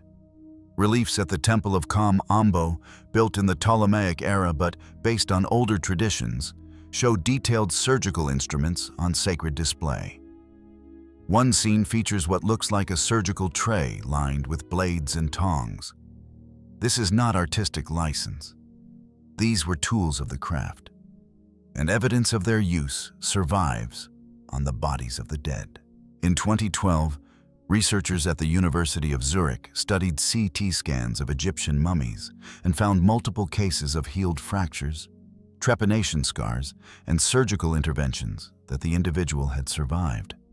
One mummy, a male dated to 600 BCE, showed signs of amputated toes, cleanly removed and partially healed, suggesting not punishment, but medical response to infection or injury. Other mummies revealed dental work: gold wire bridges, drilled teeth, fillings made of linen and resin. The papyrus Kahun, dating to 1800 BCE, even outlines the treatment of gynecological conditions using tools like speculums and pessaries, a level of precision mirrored in later Greek texts by Hippocrates and Galen. The Egyptians also understood sterilization, at least intuitively. They boiled instruments, used honey, a natural antibacterial, and prescribed moldy bread, which we now know contains penicillin-like fungi. Their use of aloe vera, willow bark, garlic, and opium demonstrates a surprisingly advanced pharmacopoeia. So where did this knowledge come from? Some credit Imhotep, the legendary architect and polymath of the Third Dynasty, who served under Pharaoh Djoser. Imhotep was later deified as a god of medicine, and temples in his honor functioned as healing centers, places where patients received care, sleep-induced dreams, and sacred remedies. In fact, the Greek god Asclepius is thought by many to have been inspired by the cult of Imhotep. Yet mainstream history often overlooks the scope of Egyptian medicine, favoring Greek or Roman advancements. But as modern forensic studies show, Egypt's healers came first and often surpassed their successors. Their legacy was not just physical, but holistic. To the Egyptians, health was a balance of Ka, vital force, Ba, soul, and Sekhem, spiritual power. Illness could be caused by spiritual imbalance, and treatments addressed both body and being. Incantations, oils, pressure, prayer, and surgery worked together as part of a complete system. Even their word for physician, SWNW, means more than doctor. It implies restorer, knower, a person of sacred skill. Still, gaps remain. While many texts survive, others are lost. The House of Life, Egypt's legendary medical and magical archive, is often referenced but never found. Could there have been even greater surgical knowledge, tools, techniques, teachings buried with time? We may never know. But what remains is clear. The ancient Egyptians could cut flesh to heal it. They could seal wounds, drain abscesses, extract teeth, set bones. And they did so with reverence, rigor, and remarkable success. Not primitive, not incidental, but purposeful, scientific, and above all, precise. From the precision of the scalpel, we step back, far back, into mythic time, to the era the Egyptians called Tepi, the first time, a time not of kings, but of gods, of beings said to shine with light. Who were these shining ones? Memory, metaphor, or something real that once walked among men? The shining ones of Tepi long before the first pharaoh wore the double crown, before pyramids rose and temples echoed with chant. There was another time, a time the ancient Egyptians called Tepi, the first time. It was not the beginning of the world, but the beginning of order. When the gods walked the earth and the balance of Ma'at was first established. Tepi is more than myth. It is memory cast in stone, inscribed on temple walls in texts like the pyramid texts, the Temple of Edfu inscriptions, and the Shabaka stone. Tepi is described as an age when beings of great power and light ruled the Nile Valley. They were not kings. They were Netjeru, gods, semi-divine beings, or something between. The Edfu building texts, carved during the Ptolemaic period but based on far older source material, describe how Egypt's sacred temples were reconstructions of earlier divine blueprints, plans inherited from the first time. The texts speak of the companions of Horus, mysterious entities who helped civilize the land, introduce agriculture, astronomy, and writing. And among them were the Shining Ones. Who were they? The phrase Shining Ones appears in multiple cultures, Sumerian, Vedic, Andean, but in Egypt it is most directly tied to beings like Thoth, Osiris, and their predecessors. The texts describe beings who shone like the sun, whose knowledge spanned the stars and the earth, who ruled before mortal dynasties began. The Turin Royal Canon, a papyrus housed in the Museo Egizio in Turin, lists a succession of divine rulers and Shemsu Hor, the followers of Horus, reigning for tens of thousands of years before the first human king, Menes Narmer. One ruler, Ptah, is said to have reigned for 9,000 years, another, Ra, for 1,000 years. Are these literal reigns, mythical metaphors, or echoes of something real? Mainstream Egyptology interprets these as symbolic cycles, expressions of timeless divine rule. But fringe scholars and alternative historians have proposed that these timelines may preserve a distant historical truth, perhaps even a lost civilization remembered as divine. The Shining Ones, in this view, could have been an advanced pre-dynastic culture, wiped out by cataclysm and remembered as gods by their descendants. The Shabaka stone, dating to the 25th dynasty, offers a cosmogony in which Ptah speaks the world into being through the power of creative thought and divine word. It suggests a metaphysical sophistication far beyond simple myth, a vision of consciousness shaping matter. If Ptah and the Shining Ones were real, what might they have been? Gods? Atlantean refugees? Visitors from the stars? The ancient texts do not say directly, but they whisper. In the Book of the Dead, in the pyramid texts, in temple inscriptions from Edfu, Abydos, and Esna, we find recurring themes: beings who descend from the heavens, bestow knowledge, restore harmony, and vanish. The Temple of Dendera references a great house in the sky from which Isis and Osiris came. The ceiling of the same temple features detailed astronomical maps, including a depiction of Sirius, said to mark the return of divine order. Is it allegory or celestial memory? Egyptian cosmology is circular, not linear. The future is the past returned. And Tepi is not just a beginning. It is a template, repeated in cycles, echoed in the rise and fall of each dynasty. According to the Edfu texts, after a great cataclysm, the original temples of the gods were lost beneath the sands and their knowledge scattered. Survivors, the Shining Ones among them, guided the rebuilding of sacred sites, re-establishing order from chaos. Many researchers draw parallels between these tales and other flood myths.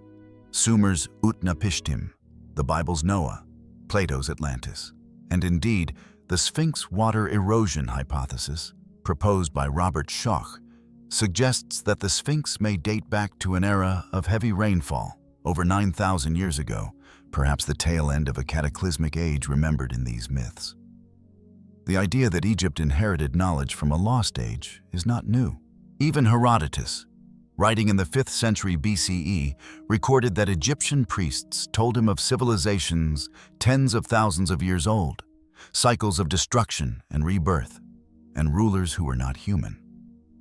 In recent years, genetic analysis of royal mummies has produced curious anomalies. Haplogroups inconsistent with surrounding populations, hinting at unusual genetic lineages that have yet to be fully explained. Could these be traces of the Shining Ones?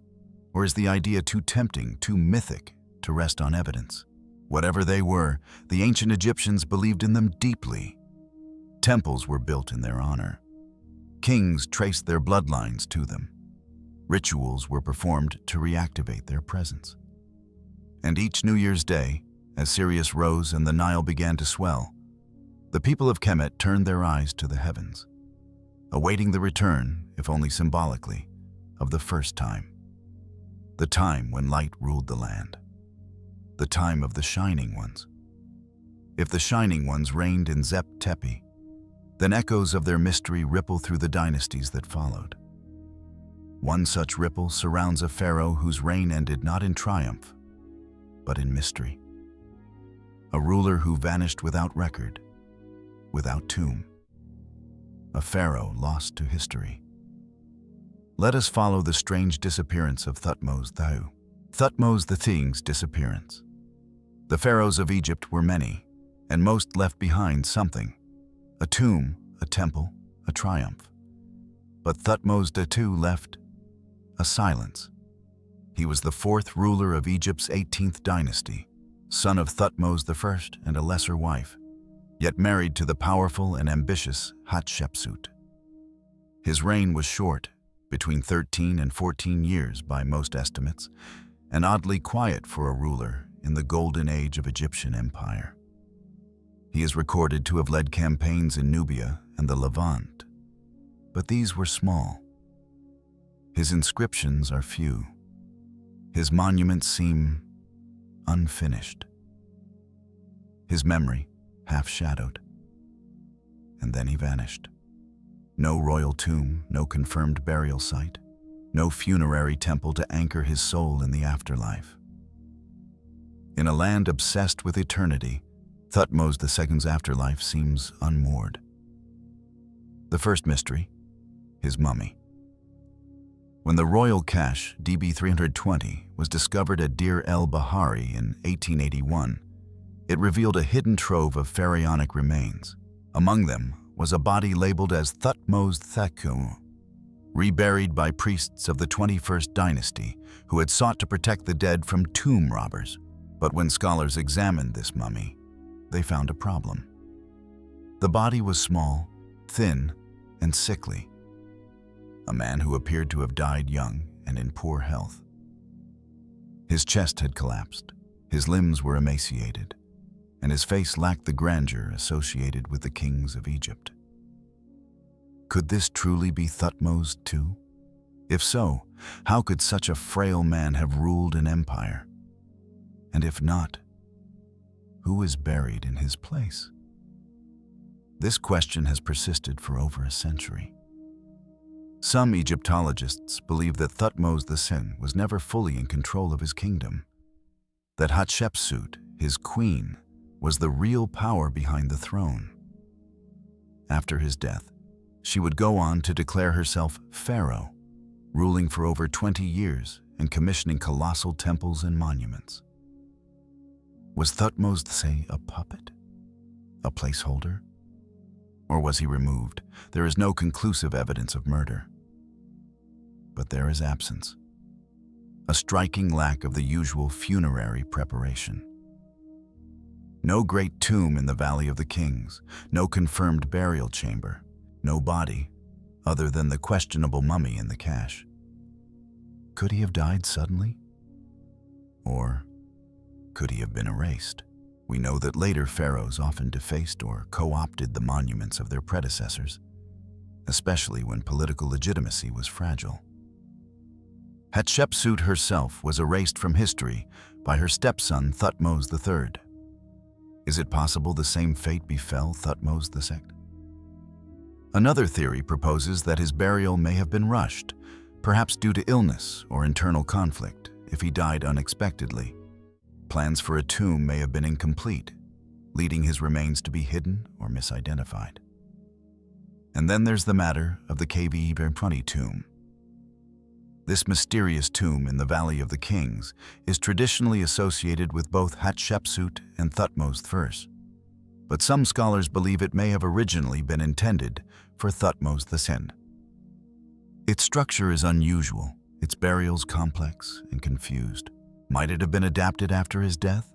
Or was Thutmose II buried elsewhere entirely, his true tomb yet to be found? In 2021, renewed scans in the Valley of the Kings hinted at undiscovered chambers, including possible royal tombs yet to be revealed. Could one of them hold the remains of this missing ruler?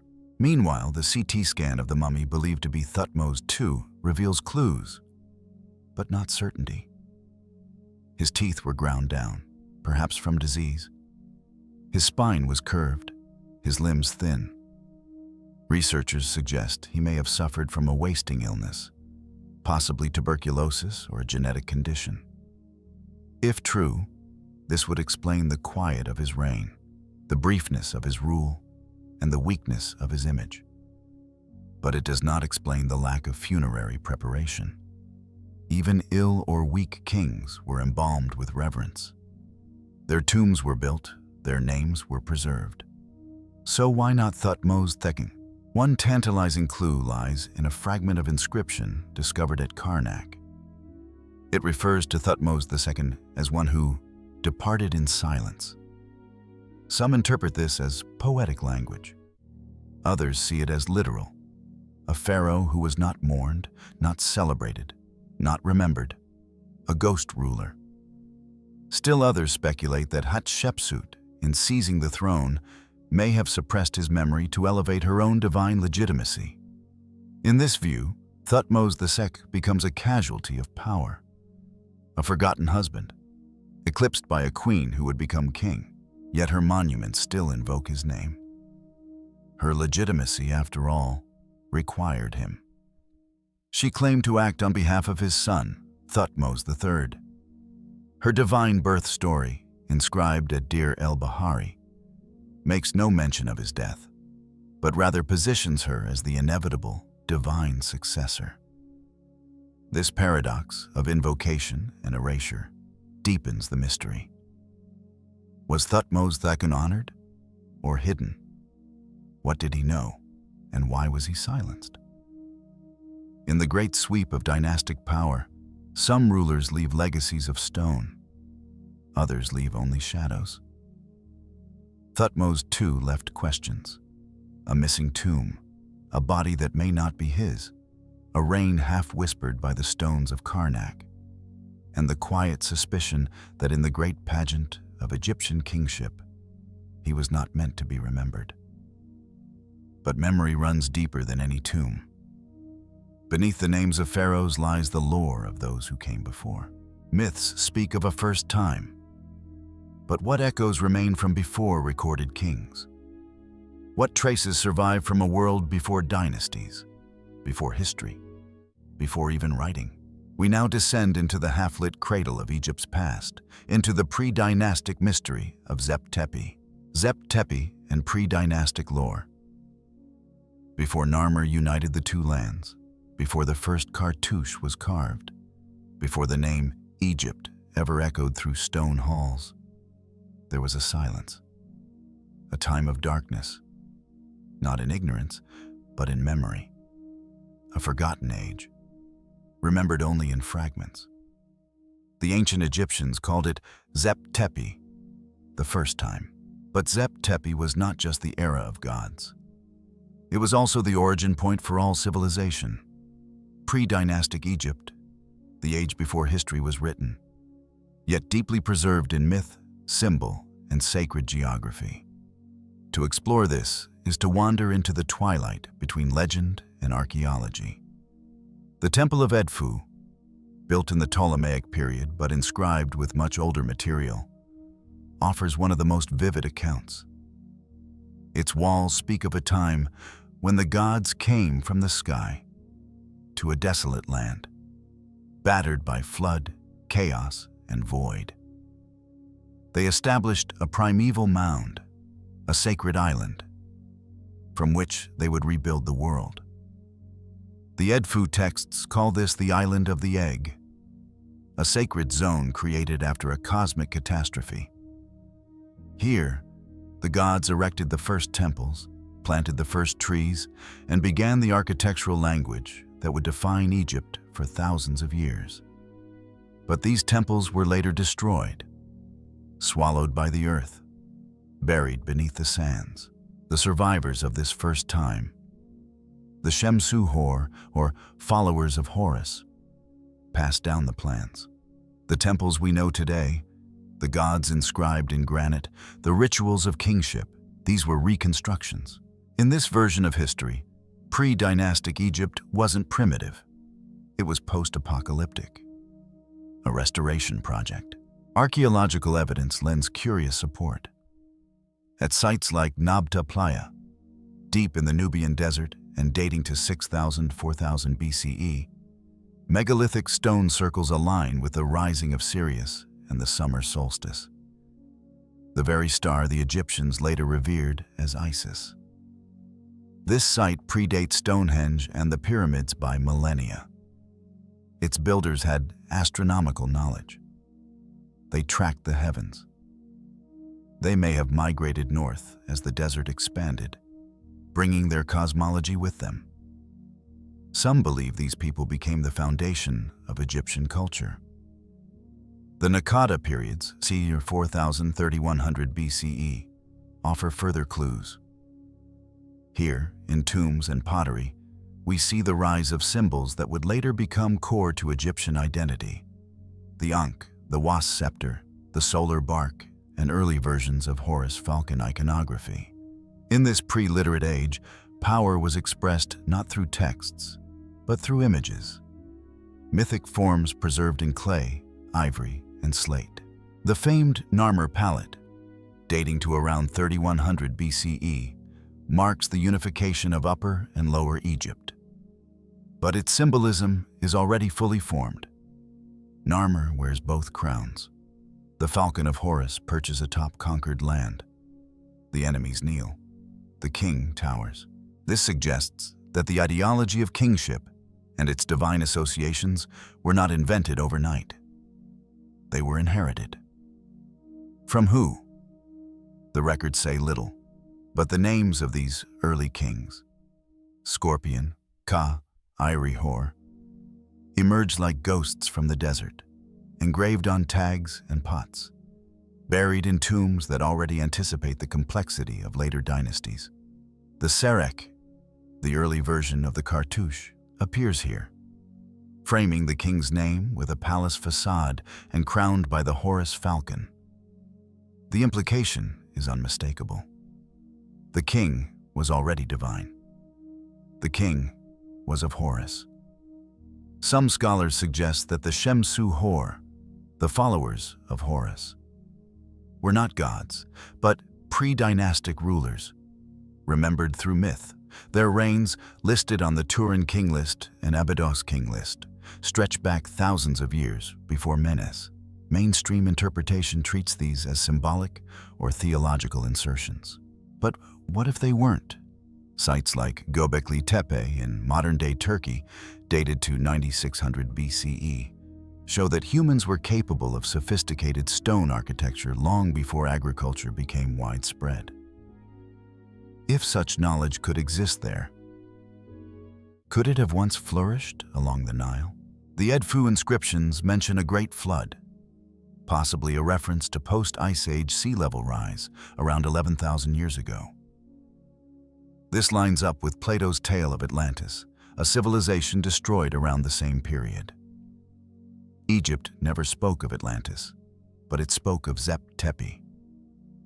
The symbols of the gods, the falcon, the jackal, the lion, the serpent, may encode a cosmic calendar tracking the movement of stars and ages. Some believe Tepi corresponds to the age of Leo, when the constellation of the Lion rose at the spring equinox, between 10,500 and 8,000 BCE. During this time, the Sphinx, with its leonine body, would have faced its celestial counterpart, perhaps not by accident, but by ancestral memory. Even Plato described Atlantis as ruled by kings descended from the gods, who eventually fell due to hubris. Egyptian myth echoes this. After Tepi came chaos, flood, and rebirth, a cycle that would repeat. Is this myth, metaphor, or encoded history? We cannot say for certain. The pre-dynastic world is shadowed in sand. Its temples are lost, its names erased, but its ideas endure. In the geometry of pyramids, in the ritual of kingship, in the sacred art that frames every pharaoh not just as ruler, but as rebuilder, a torchbearer, a restorer of the first time. And as we read the walls of Dendera, Abydos, and Edfu, we glimpse not the beginning, but the echo of a beginning. A whisper that even the greatest monuments of Egypt were not the first, only the latest remembering. From myths carved in stone, we now turn to stone shaped like no myth we know. In a dusty museum in Cairo sits an object without precedent, a perfectly turned three-winged stone disk from Saqqara. No writing, no explanation, no known function.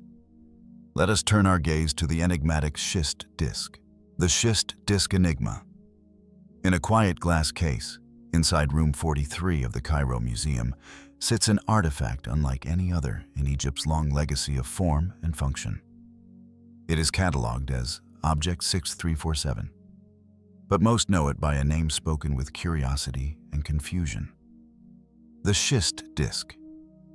Discovered in the tomb of Prince Sabu, son of Pharaoh Anegib of the First Dynasty, c. 3000 BCE, the object is carved from a brittle stone called Schist, a material difficult to shape even with modern tools. It measures approximately 61 centimeters, 24 inches, in diameter, and has 3 inward curving fins radiating from a central hub, which contains a raised axle-like protrusion. It resembles nothing else. Not a bowl, not a wheel, not a plate, not a ritual object. It has been described as a propeller, a flywheel, a turbine, and even a UFO relic by fringe theorists. But within the bounds of archaeology, it remains one of Egypt's most puzzling artifacts. Why? Because the Schist disk defies categorization. Its design is highly symmetrical, aerodynamically suggestive, and intricately carved into a fragile material that would shatter if mishandled. It is not decorated with hieroglyphs, nor does it resemble any known ceremonial or utilitarian object from the time. There is no parallel. Mainstream Egyptologists have proposed that it may have been a stand for a vase, or possibly a censer used in incense rituals. But these are guesses, unsupported by direct comparison or iconographic evidence. No other object like it has ever been found, and therein lies the mystery. Let us return to its context. Prince Sabu's tomb was discovered at Saqqara, the vast necropolis that served as the royal burial ground for Egypt's earliest dynasties. Though he was not a pharaoh, Sabu's tomb was richly appointed, containing stone vessels, copper tools, and this enigmatic disk. Notably, the First Dynasty sits on the threshold between prehistory and recorded time. Writing was only just emerging, Iconography was being standardized, and the cosmological framework of the pharaohs was beginning to coalesce. If the schist disk was made during this formative period, its sophistication seems anomalous. Even flint knives and copper chisels were in use at this time. Yet this object displays smooth, curved geometry that would challenge modern lathes, especially considering the fragility of the stone. Could it have been shaped by hand? Perhaps, if with extreme care. But why such precision? Some researchers have examined the disk's shape and proposed speculative uses. Engineer William Kay, for example, noted the symmetry and suggested it could have functioned as a balancing mechanism, possibly for regulating rotation, like a flywheel. But for what? Egyptologists have not discovered any machinery from this era. No wheels, no moving parts, no rotational tools, and so, the disk sits alone, a relic of a design language we do not understand.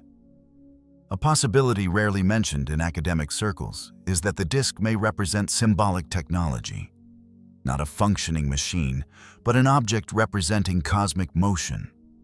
In early Egyptian cosmology, the heavens were often depicted as circular paths, wheels of Ra's solar boat, or cyclical patterns of the gods. Could the schist disk have represented the motion of the stars or the celestial dance of the deities?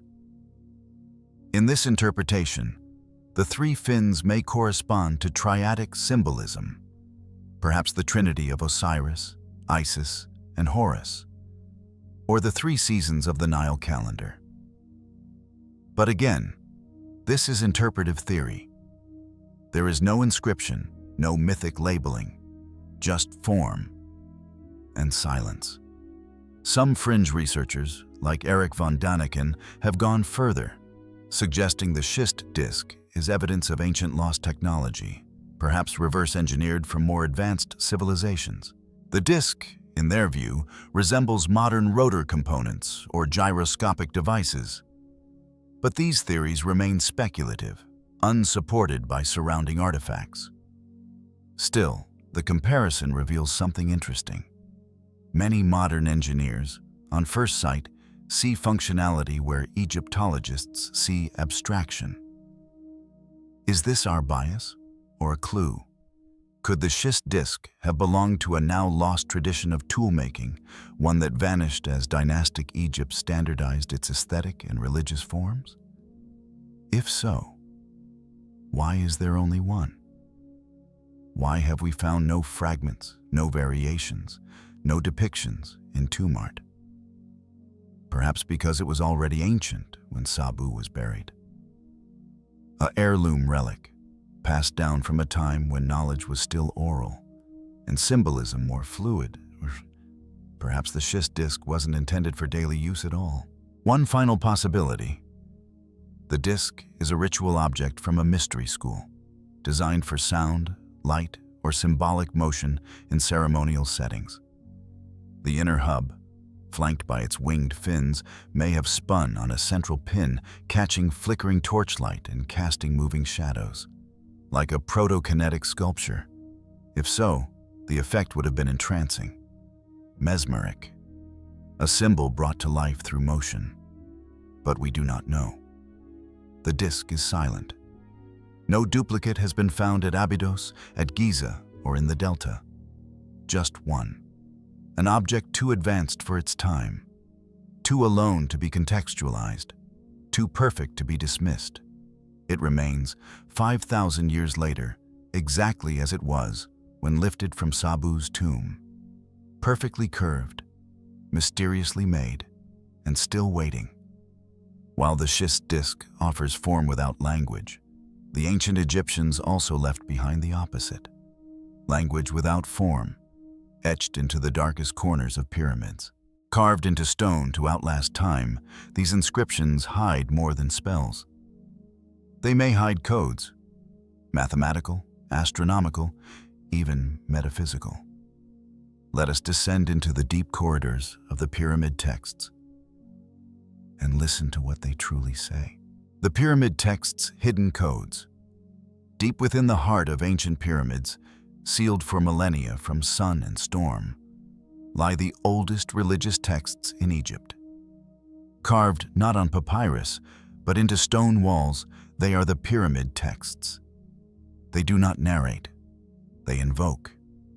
Thousands of lines of incantations, spells, star names, utterances of power, first discovered in the Pyramid of Unas, last king of the 5th dynasty, they stretch across dozens of tombs, etched with deliberate, careful hands.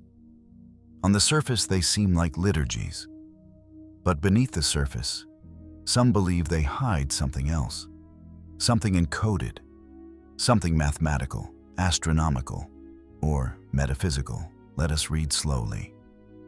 Text UT 262 declares, "The sky is pregnant with the starry ones. Nut is in labor and gives birth to the morning star." In literal form, this is myth. Sky goddess Nut giving birth to a star. But Nut's body, arching over the earth, was also the Milky Way, and the morning star may refer to Sirius or Venus, both celestial markers used to time Egyptian rituals. Astronomers studying the pyramid texts have noted that certain phrases correspond to heliacal risings, equinoxes, and even precessional markers, points in the sky that shift slowly over millennia. Could the texts encode an ancient sky calendar? Consider the alignment of the pyramids themselves. The Great Pyramid is aligned within a tiny fraction of a degree to true north. This precision cannot be accidental, and the texts may reveal how this was achieved. One passage reads, "He, the king, ascends on the rays of the morning star. He is drawn into the circuit of the imperishable stars." The imperishable stars referred to the circumpolar stars, which never set, seen as the domain of eternal life. These stars provided a fixed celestial framework, perhaps even a navigation grid for aligning monuments. Could the pyramid texts contain star charts in words? Some scholars believe so, by mapping references to star names like Sopdet, Sirius, Orion, Sa, and the two Enneads. They've found repeating astronomical sequences embedded within ritual language. But this is just one layer. Another lies in numerology. The number of utterances in the pyramid texts, over 7, appears deliberate. Certain numbers recur, 3, 7, 9, 12, 42. These mirror the number of gods in divine councils, constellations, and segments of the underworld. The number 42, in particular, refers to the 42 nomes, provinces, of Egypt, and also to the 42 assessors of Maat, judges in the afterlife. Each number may anchor cosmic principles, fractal reflections of divine order. A curious passage in the Pyramid of Tepi mentions, "The king becomes Thoth, who calculates the heavens, who numbers the days, who watches the stars." Thoth, the ibis-headed god of wisdom, was the keeper of sacred geometry, cycles of time, and the language of the gods. Could the texts be his hidden book, mathematics veiled in myth? There are echoes of this idea in modern studies. Dr. Thomas Brophy, an astrophysicist, noted that certain pyramid text passages correspond precisely with star positions in 10,000 BCE, raising the question, how could texts from 2400 BCE reference star configurations 8,000 years earlier? Is this proof of inherited knowledge or coincidence? Other researchers have examined the linguistic structure of the texts. Dr. R.A. Schwaller de Lubitsch, a French esotericist and mathematician, claimed that Egyptian language encoded multiple meanings simultaneously: phonetic, symbolic, and harmonic. In this model, a word might reference a god, a number, and a vibrational frequency at once. It is not how we write today, but it may explain why Egyptian was known as Medu Neter, the divine speech. Within that speech, layers unfold. The placement of the texts inside the pyramid is also significant. They were inscribed in very specific locations, on walls of the burial chamber, antechamber, and passageways, but never randomly. Some have proposed that the positioning matches constellations or energy meridians, creating a kind of vibrational temple. In the Pyramid of Unas, certain texts begin directly above the sarcophagus, as if marking a soul's launch path into the stars. The shaft above aligns with Orion's belt, the realm of Sa, god of resurrection. It's not simply literature. It is architecture in verse. A few texts describe the transformation of the king's body into a star, his bones into iron, his breath into wind.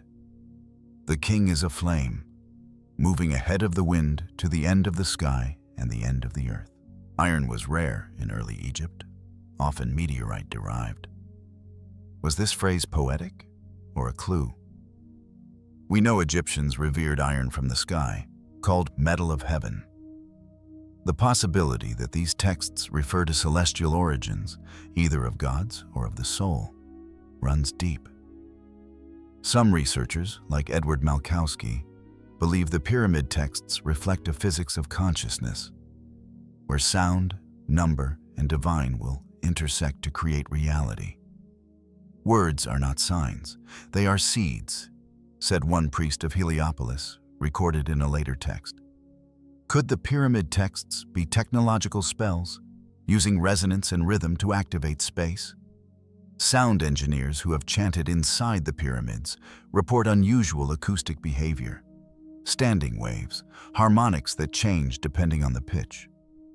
Some believe these effects were used to elevate the initiate's mind, unlocking altered states. The pyramid texts would then be more than prayers.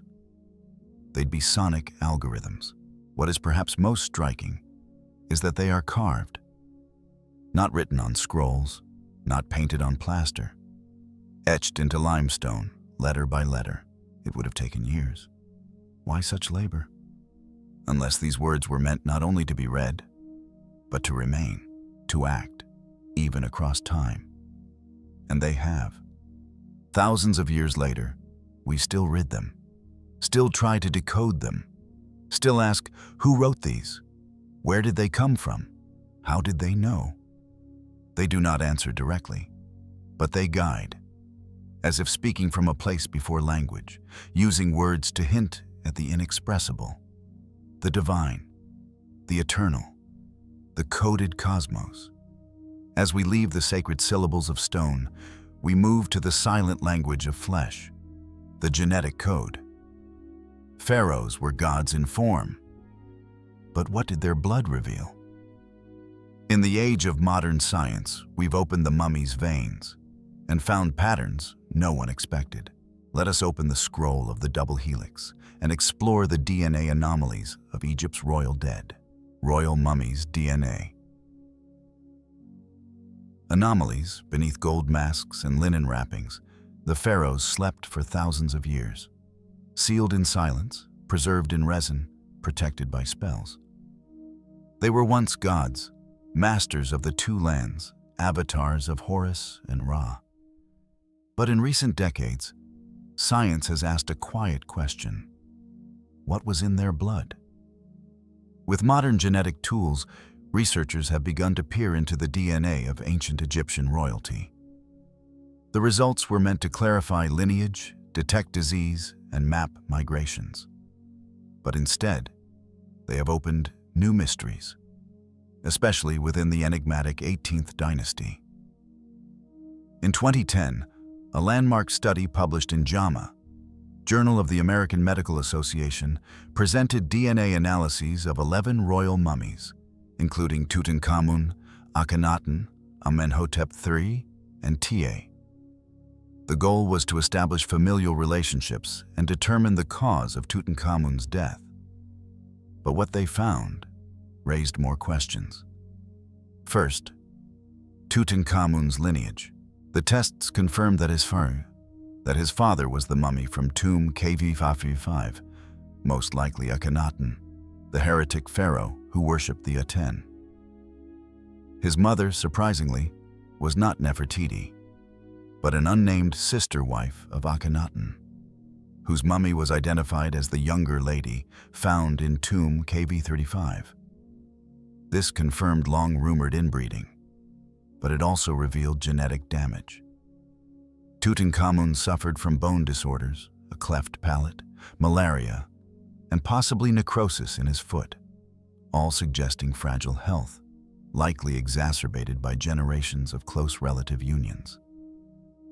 Yet that wasn't the anomaly. The real mystery came from the haplogroups.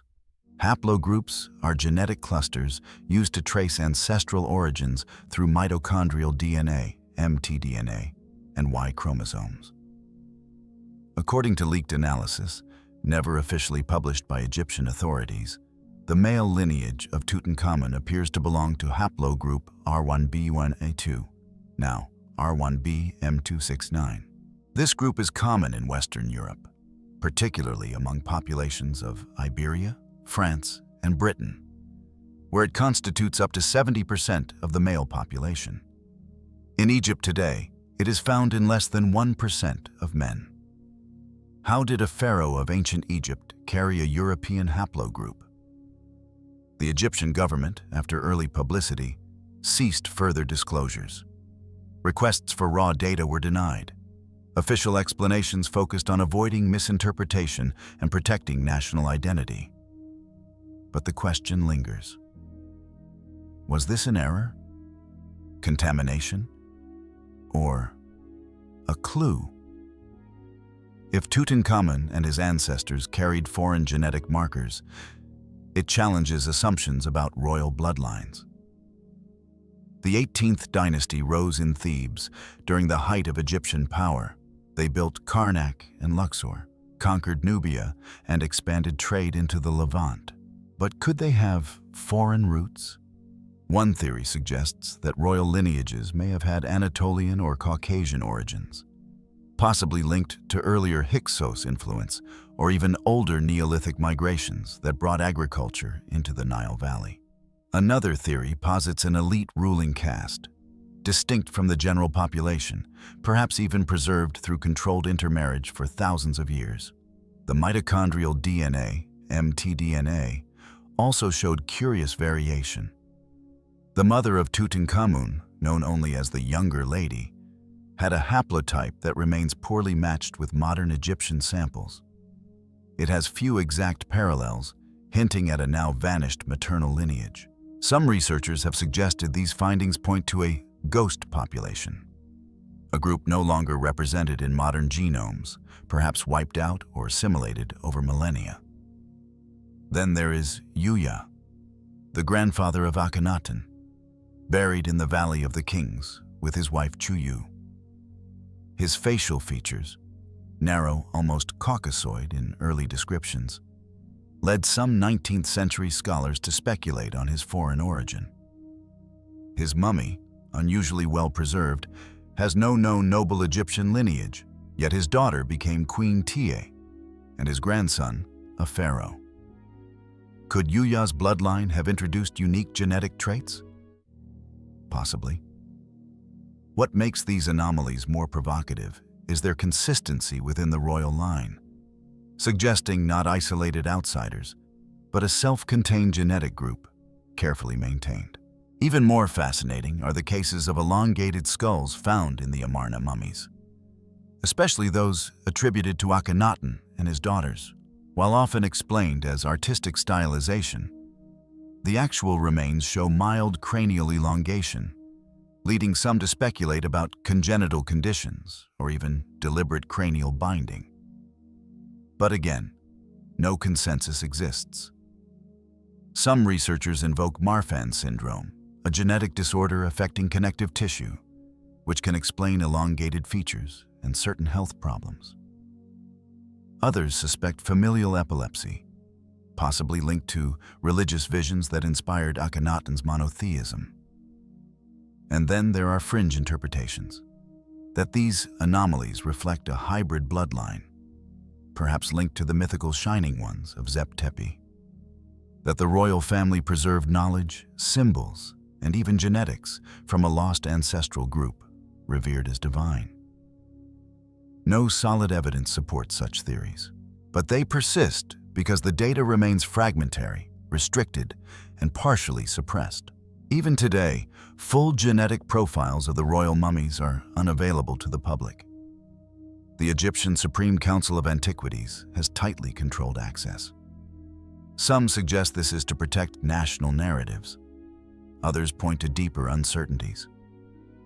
What cannot be denied is this: the pharaohs were not genetically identical to the average ancient Egyptian.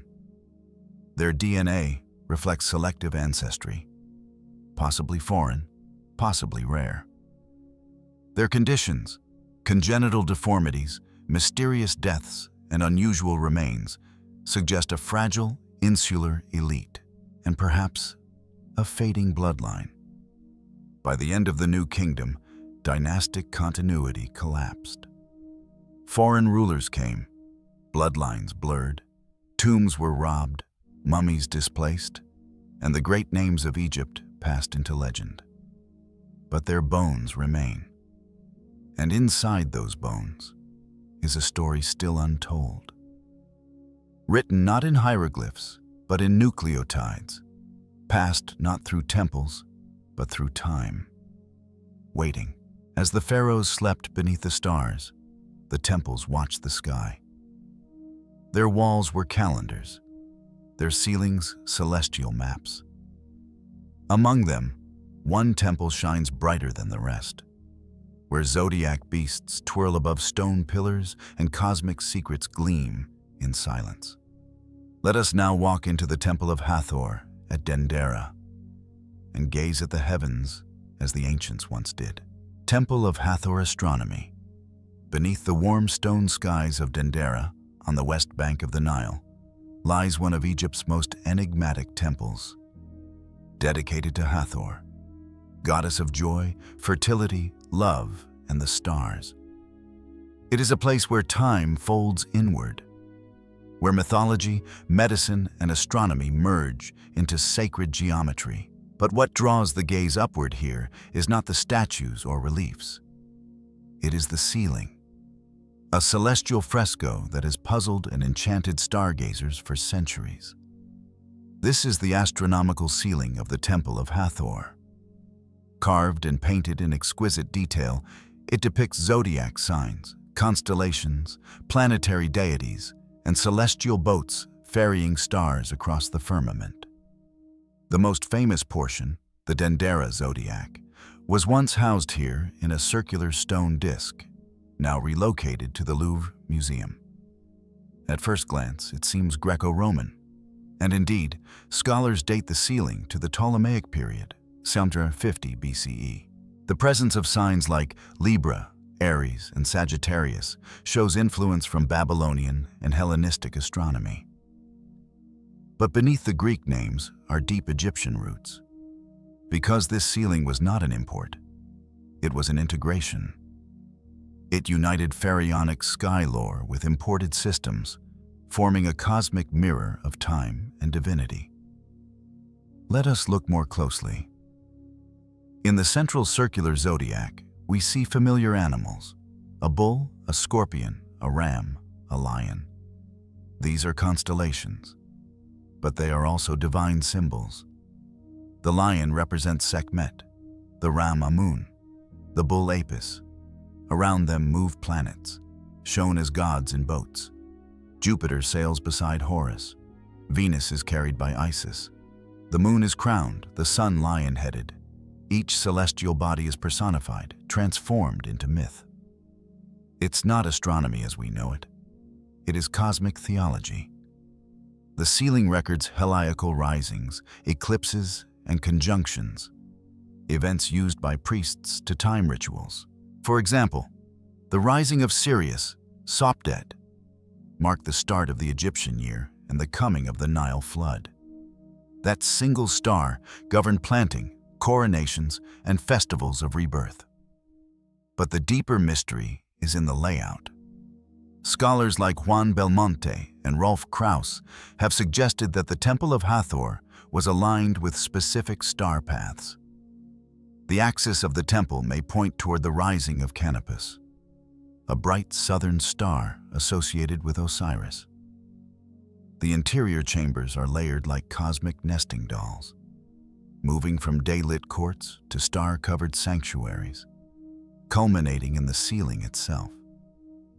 A journey from earth to sky. And there, painted in indigo and gold, the heavens unfold. But is it merely art? Or an encoded calendar? The Dendera zodiac includes 18 decans, star groups that rise on the horizon every 10 days, used by the ancient Egyptians to divide the year into 36 parts. These decans were crucial for nighttime timekeeping, especially for temple rituals. Each decan god has its own name, symbol, and myth, creating a sky full of divine personas. To the priests of Hathor, the ceiling was not decoration. It was a tool, a reference map, a metaphysical chart. One portion of the ceiling, above the Mummies or birth house, shows Nut, the sky goddess, arched across the heavens. Beneath her, the solar bark sails through the hours, while Thoth measures time with his moon staff. Here, astronomy becomes cosmic biology. Time is birthed. The stars are not cold orbits, but beings, alive, sacred, intimate. And at the center of this is Hathor. She is not just a goddess of music and love. She is also the mistress of the West, the guide of souls, and a celestial cow whose body spans the heavens. Her temple bridges the earthly and the eternal.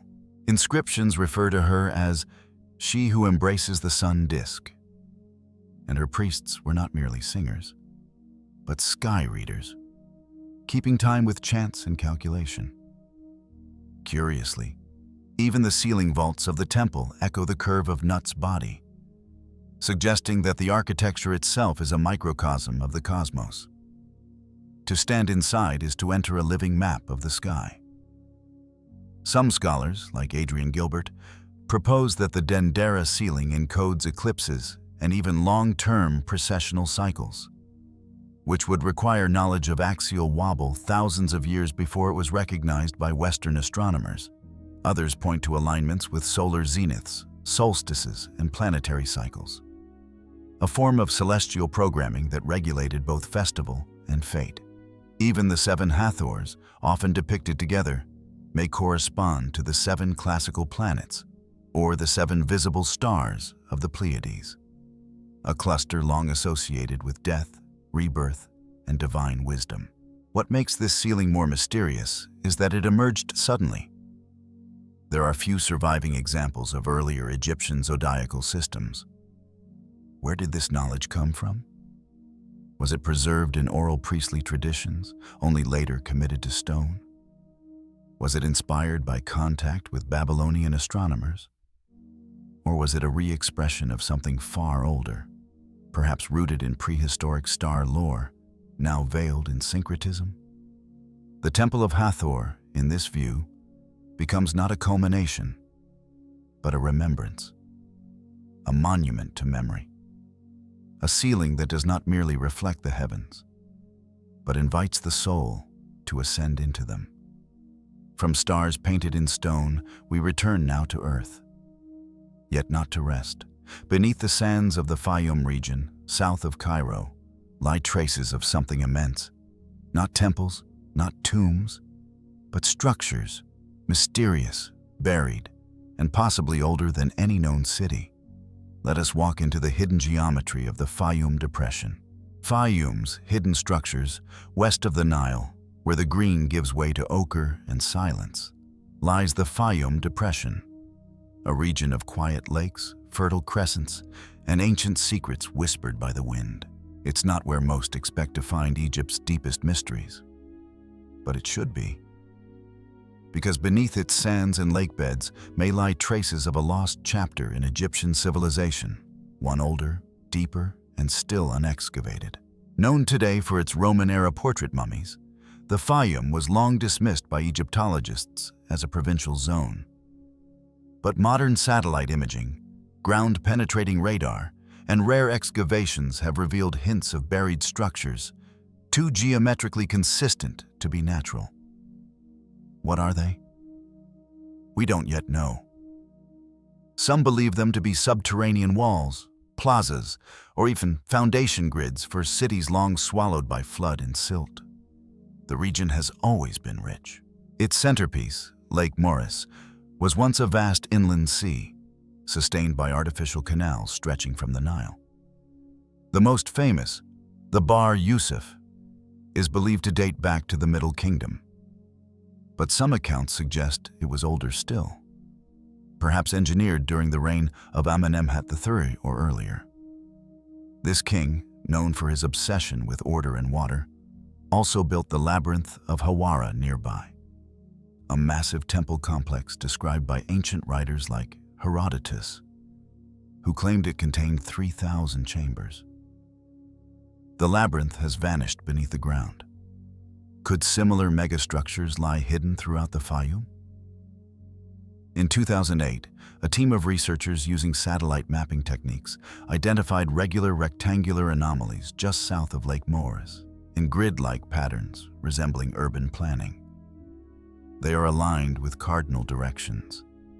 They lie at consistent intervals, and some are paired with mound-like structures, suggestive of temples or elevated platforms. Yet, no full-scale excavation has followed. Why? Partially because the area is unstable, prone to flooding, high water tables, and modern agricultural activity that obscures archaeological features. But partially because the implications are difficult.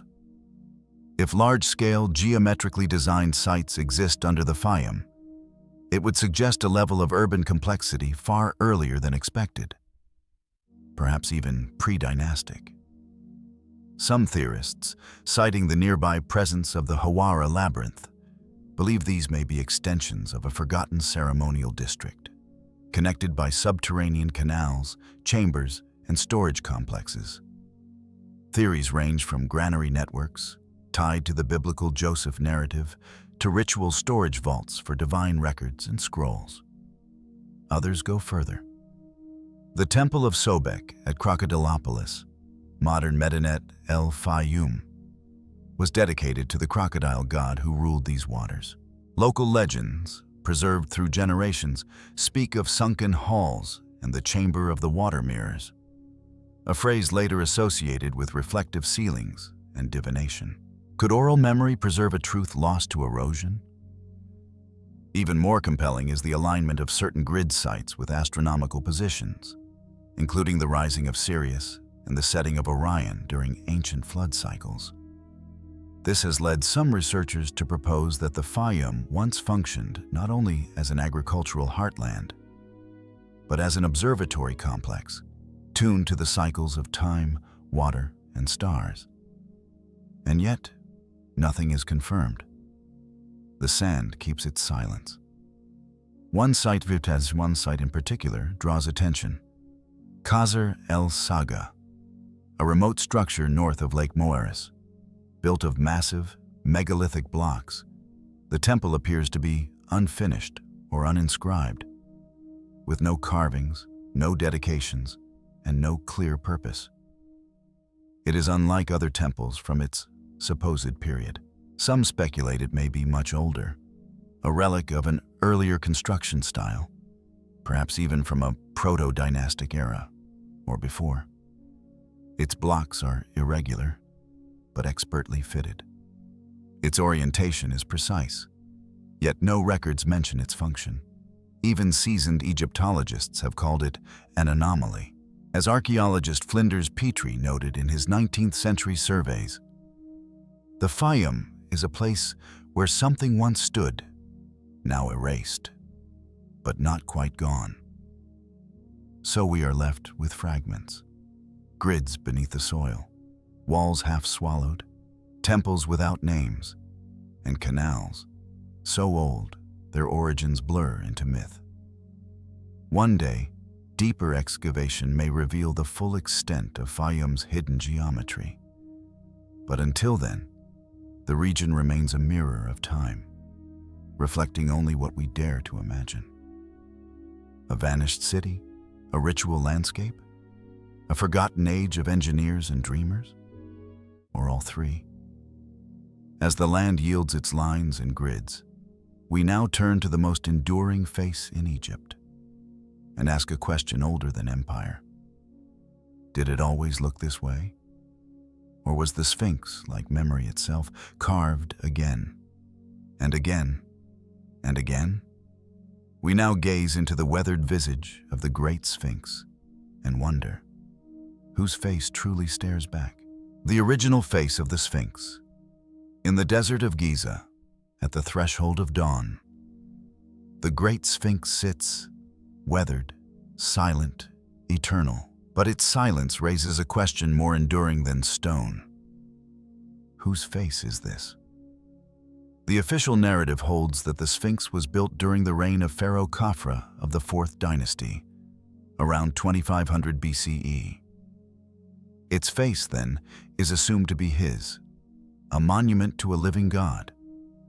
Yet, something doesn't quite align. The head is disproportionately small compared to the body. The features, now eroded, don't perfectly match statues of Khafra.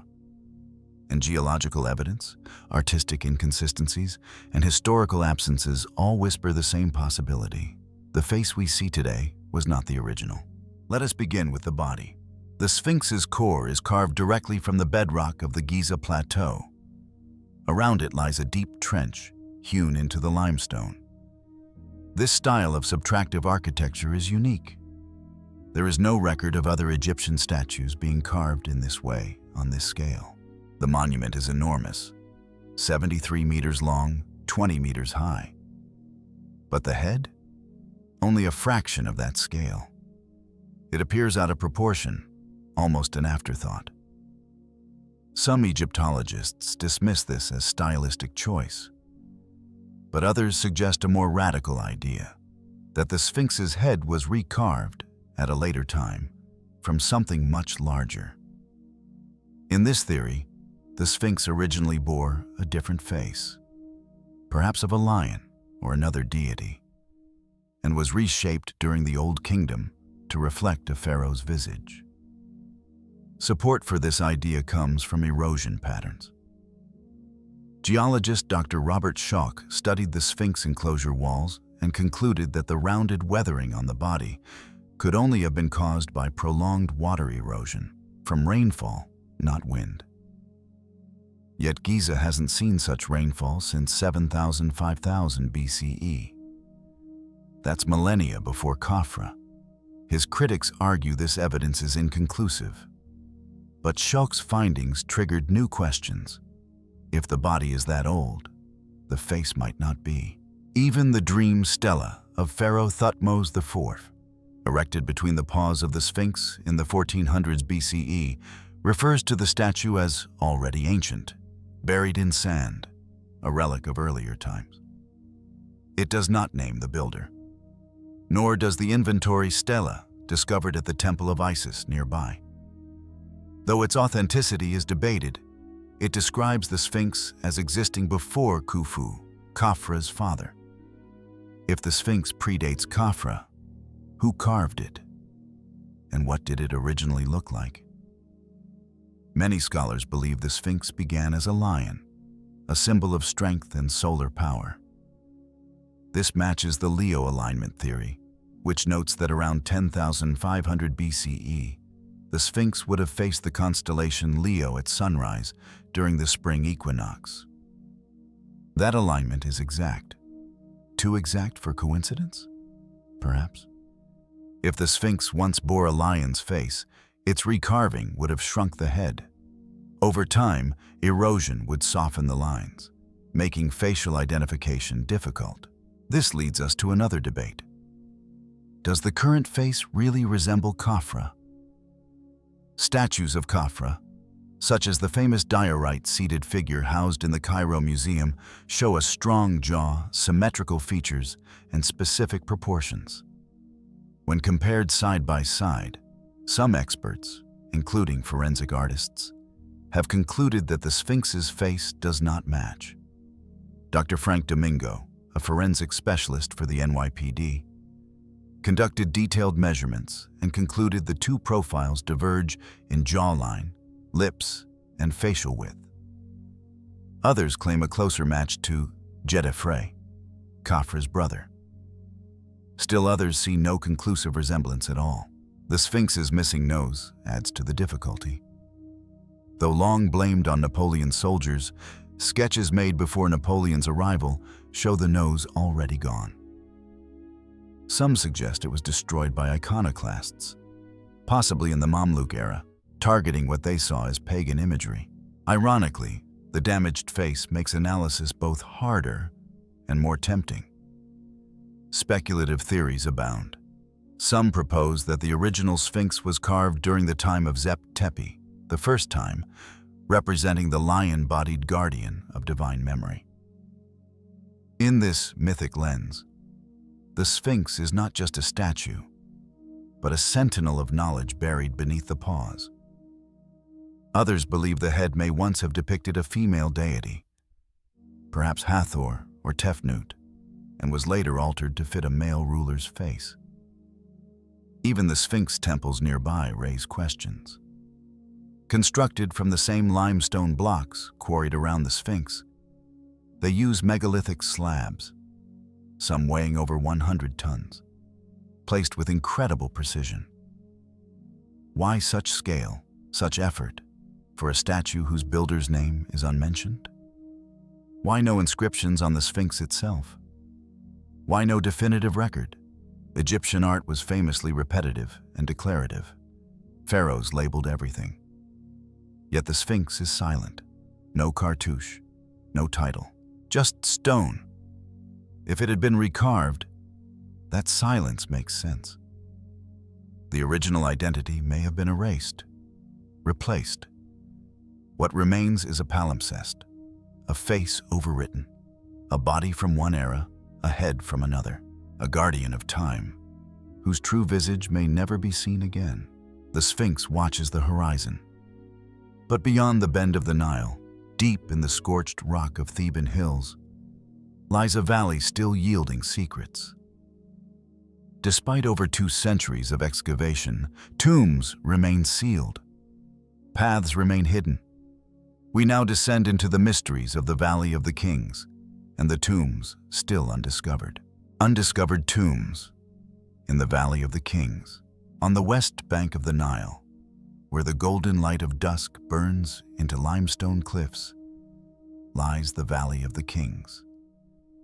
It is a place of legend. For within these barren canyons, the ancient Egyptians built tombs for eternity, vast subterranean corridors filled with sacred art, gold, and the hopes of resurrection. But the greatest secret of the valley may not lie in what has been found. It may lie in what still sleeps beneath the sand. Because despite over 200 years of excavation, the valley is not finished. New tombs continue to be discovered, and many more are suspected to exist. As recently as 2012, Tomb KV-64 was unearthed. Its existence unknown until a chance observation during a routine inspection. Within lay a woman named Nehemes Bastet, a priestess from the 22nd dynasty, her sarcophagus intact. This discovery came nearly a century after Howard Carter opened Tutankhamun's tomb, proving that the valley still hides unopened doors. In 2018, radar scans and satellite imaging revealed multiple subterranean anomalies, including what some believe may be a large void structure, not far from KV-62, Tutankhamun's tomb. Dr. Zahi Hawass, Egypt's most prominent archaeologist, confirmed that his team is investigating an area believed to contain the tomb of Queen Ankhesenamun, Tutankhamun's widow. If found, it would fill a crucial gap in the Amarna puzzle. But the mysteries go deeper. Not all tombs in the valley are of pharaohs. Many were for royal wives, children, and officials of high rank. Yet entire dynasties are underrepresented. For example, we have no confirmed tombs for Thutmose II, Imhotep I, Saqqara, if he existed separately from Akhenaten, Queen Tiye, Kia, the lesser wife of Akhenaten. Where did they go? Were their tombs lost to flood, reused, or deliberately hidden? Some Egyptologists believe hidden shaft tombs may exist beneath the valley's surface, intentionally dug deeper than usual to avoid desecration during the Third Intermediate Period, when tomb robbing was rampant. Others point to geological formations in the eastern cliffs of the valley, areas too steep or dangerous to have been excavated during the 19th and 20th centuries. In recent years, efforts have intensified. Dr. Nicholas Reeves, a prominent Egyptologist, made headlines in 2015 when he proposed that behind the north wall of Tutankhamun's burial chamber may lie another tomb, possibly that of Nefertiti. His theory was based on high-resolution scans and architectural anomalies in the tomb's design. Although subsequent radar scans yielded inconclusive results, the possibility remains alive. Egypt's Ministry of Antiquities has not dismissed the idea. It raises a tantalizing thought that the valley's most famous tomb might not be complete, that a hidden corridor, sealed since the 14th century BCE, might contain the remains of one of the most powerful women in ancient history. But the story goes further. Beneath the valley itself, according to some fringe interpretations, may lie an entire secondary level, an undervalley excavated into the bedrock, filled with unfinished or unknown burial shafts. This theory is partly inspired by the KV5 complex, the tomb of the sons of Ramesses II. Once thought minor, KV5 turned out to be the largest tomb ever discovered in the valley, with over 120 chambers, many still unexplored. Its scale shocked archaeologists. If KV5 could be overlooked for centuries, what else might lie hidden? Some researchers point to ancient quarry records, showing that tomb construction in the valley continued longer than surviving tombs suggest. Other clues lie in the cache tombs, such as DB320, where mummies were hidden in the 21st dynasty to protect them from looters. It's possible that entire royal burials were relocated and their original tombs never found. What we do know is this: the geology of the valley is complex. Tunnels twist through layers of limestone, chalk, and shale. Flash floods have buried entrances beneath meters of sediment. Tombs have been built atop tombs. In many cases, only a faint depression or discoloration in the rock suggests a passage beneath. Modern tools like LiDAR, Muon imaging, and infrared thermal mapping are now being used to scan the region in fine detail. These methods are non-invasive and can detect cavities several meters below the surface.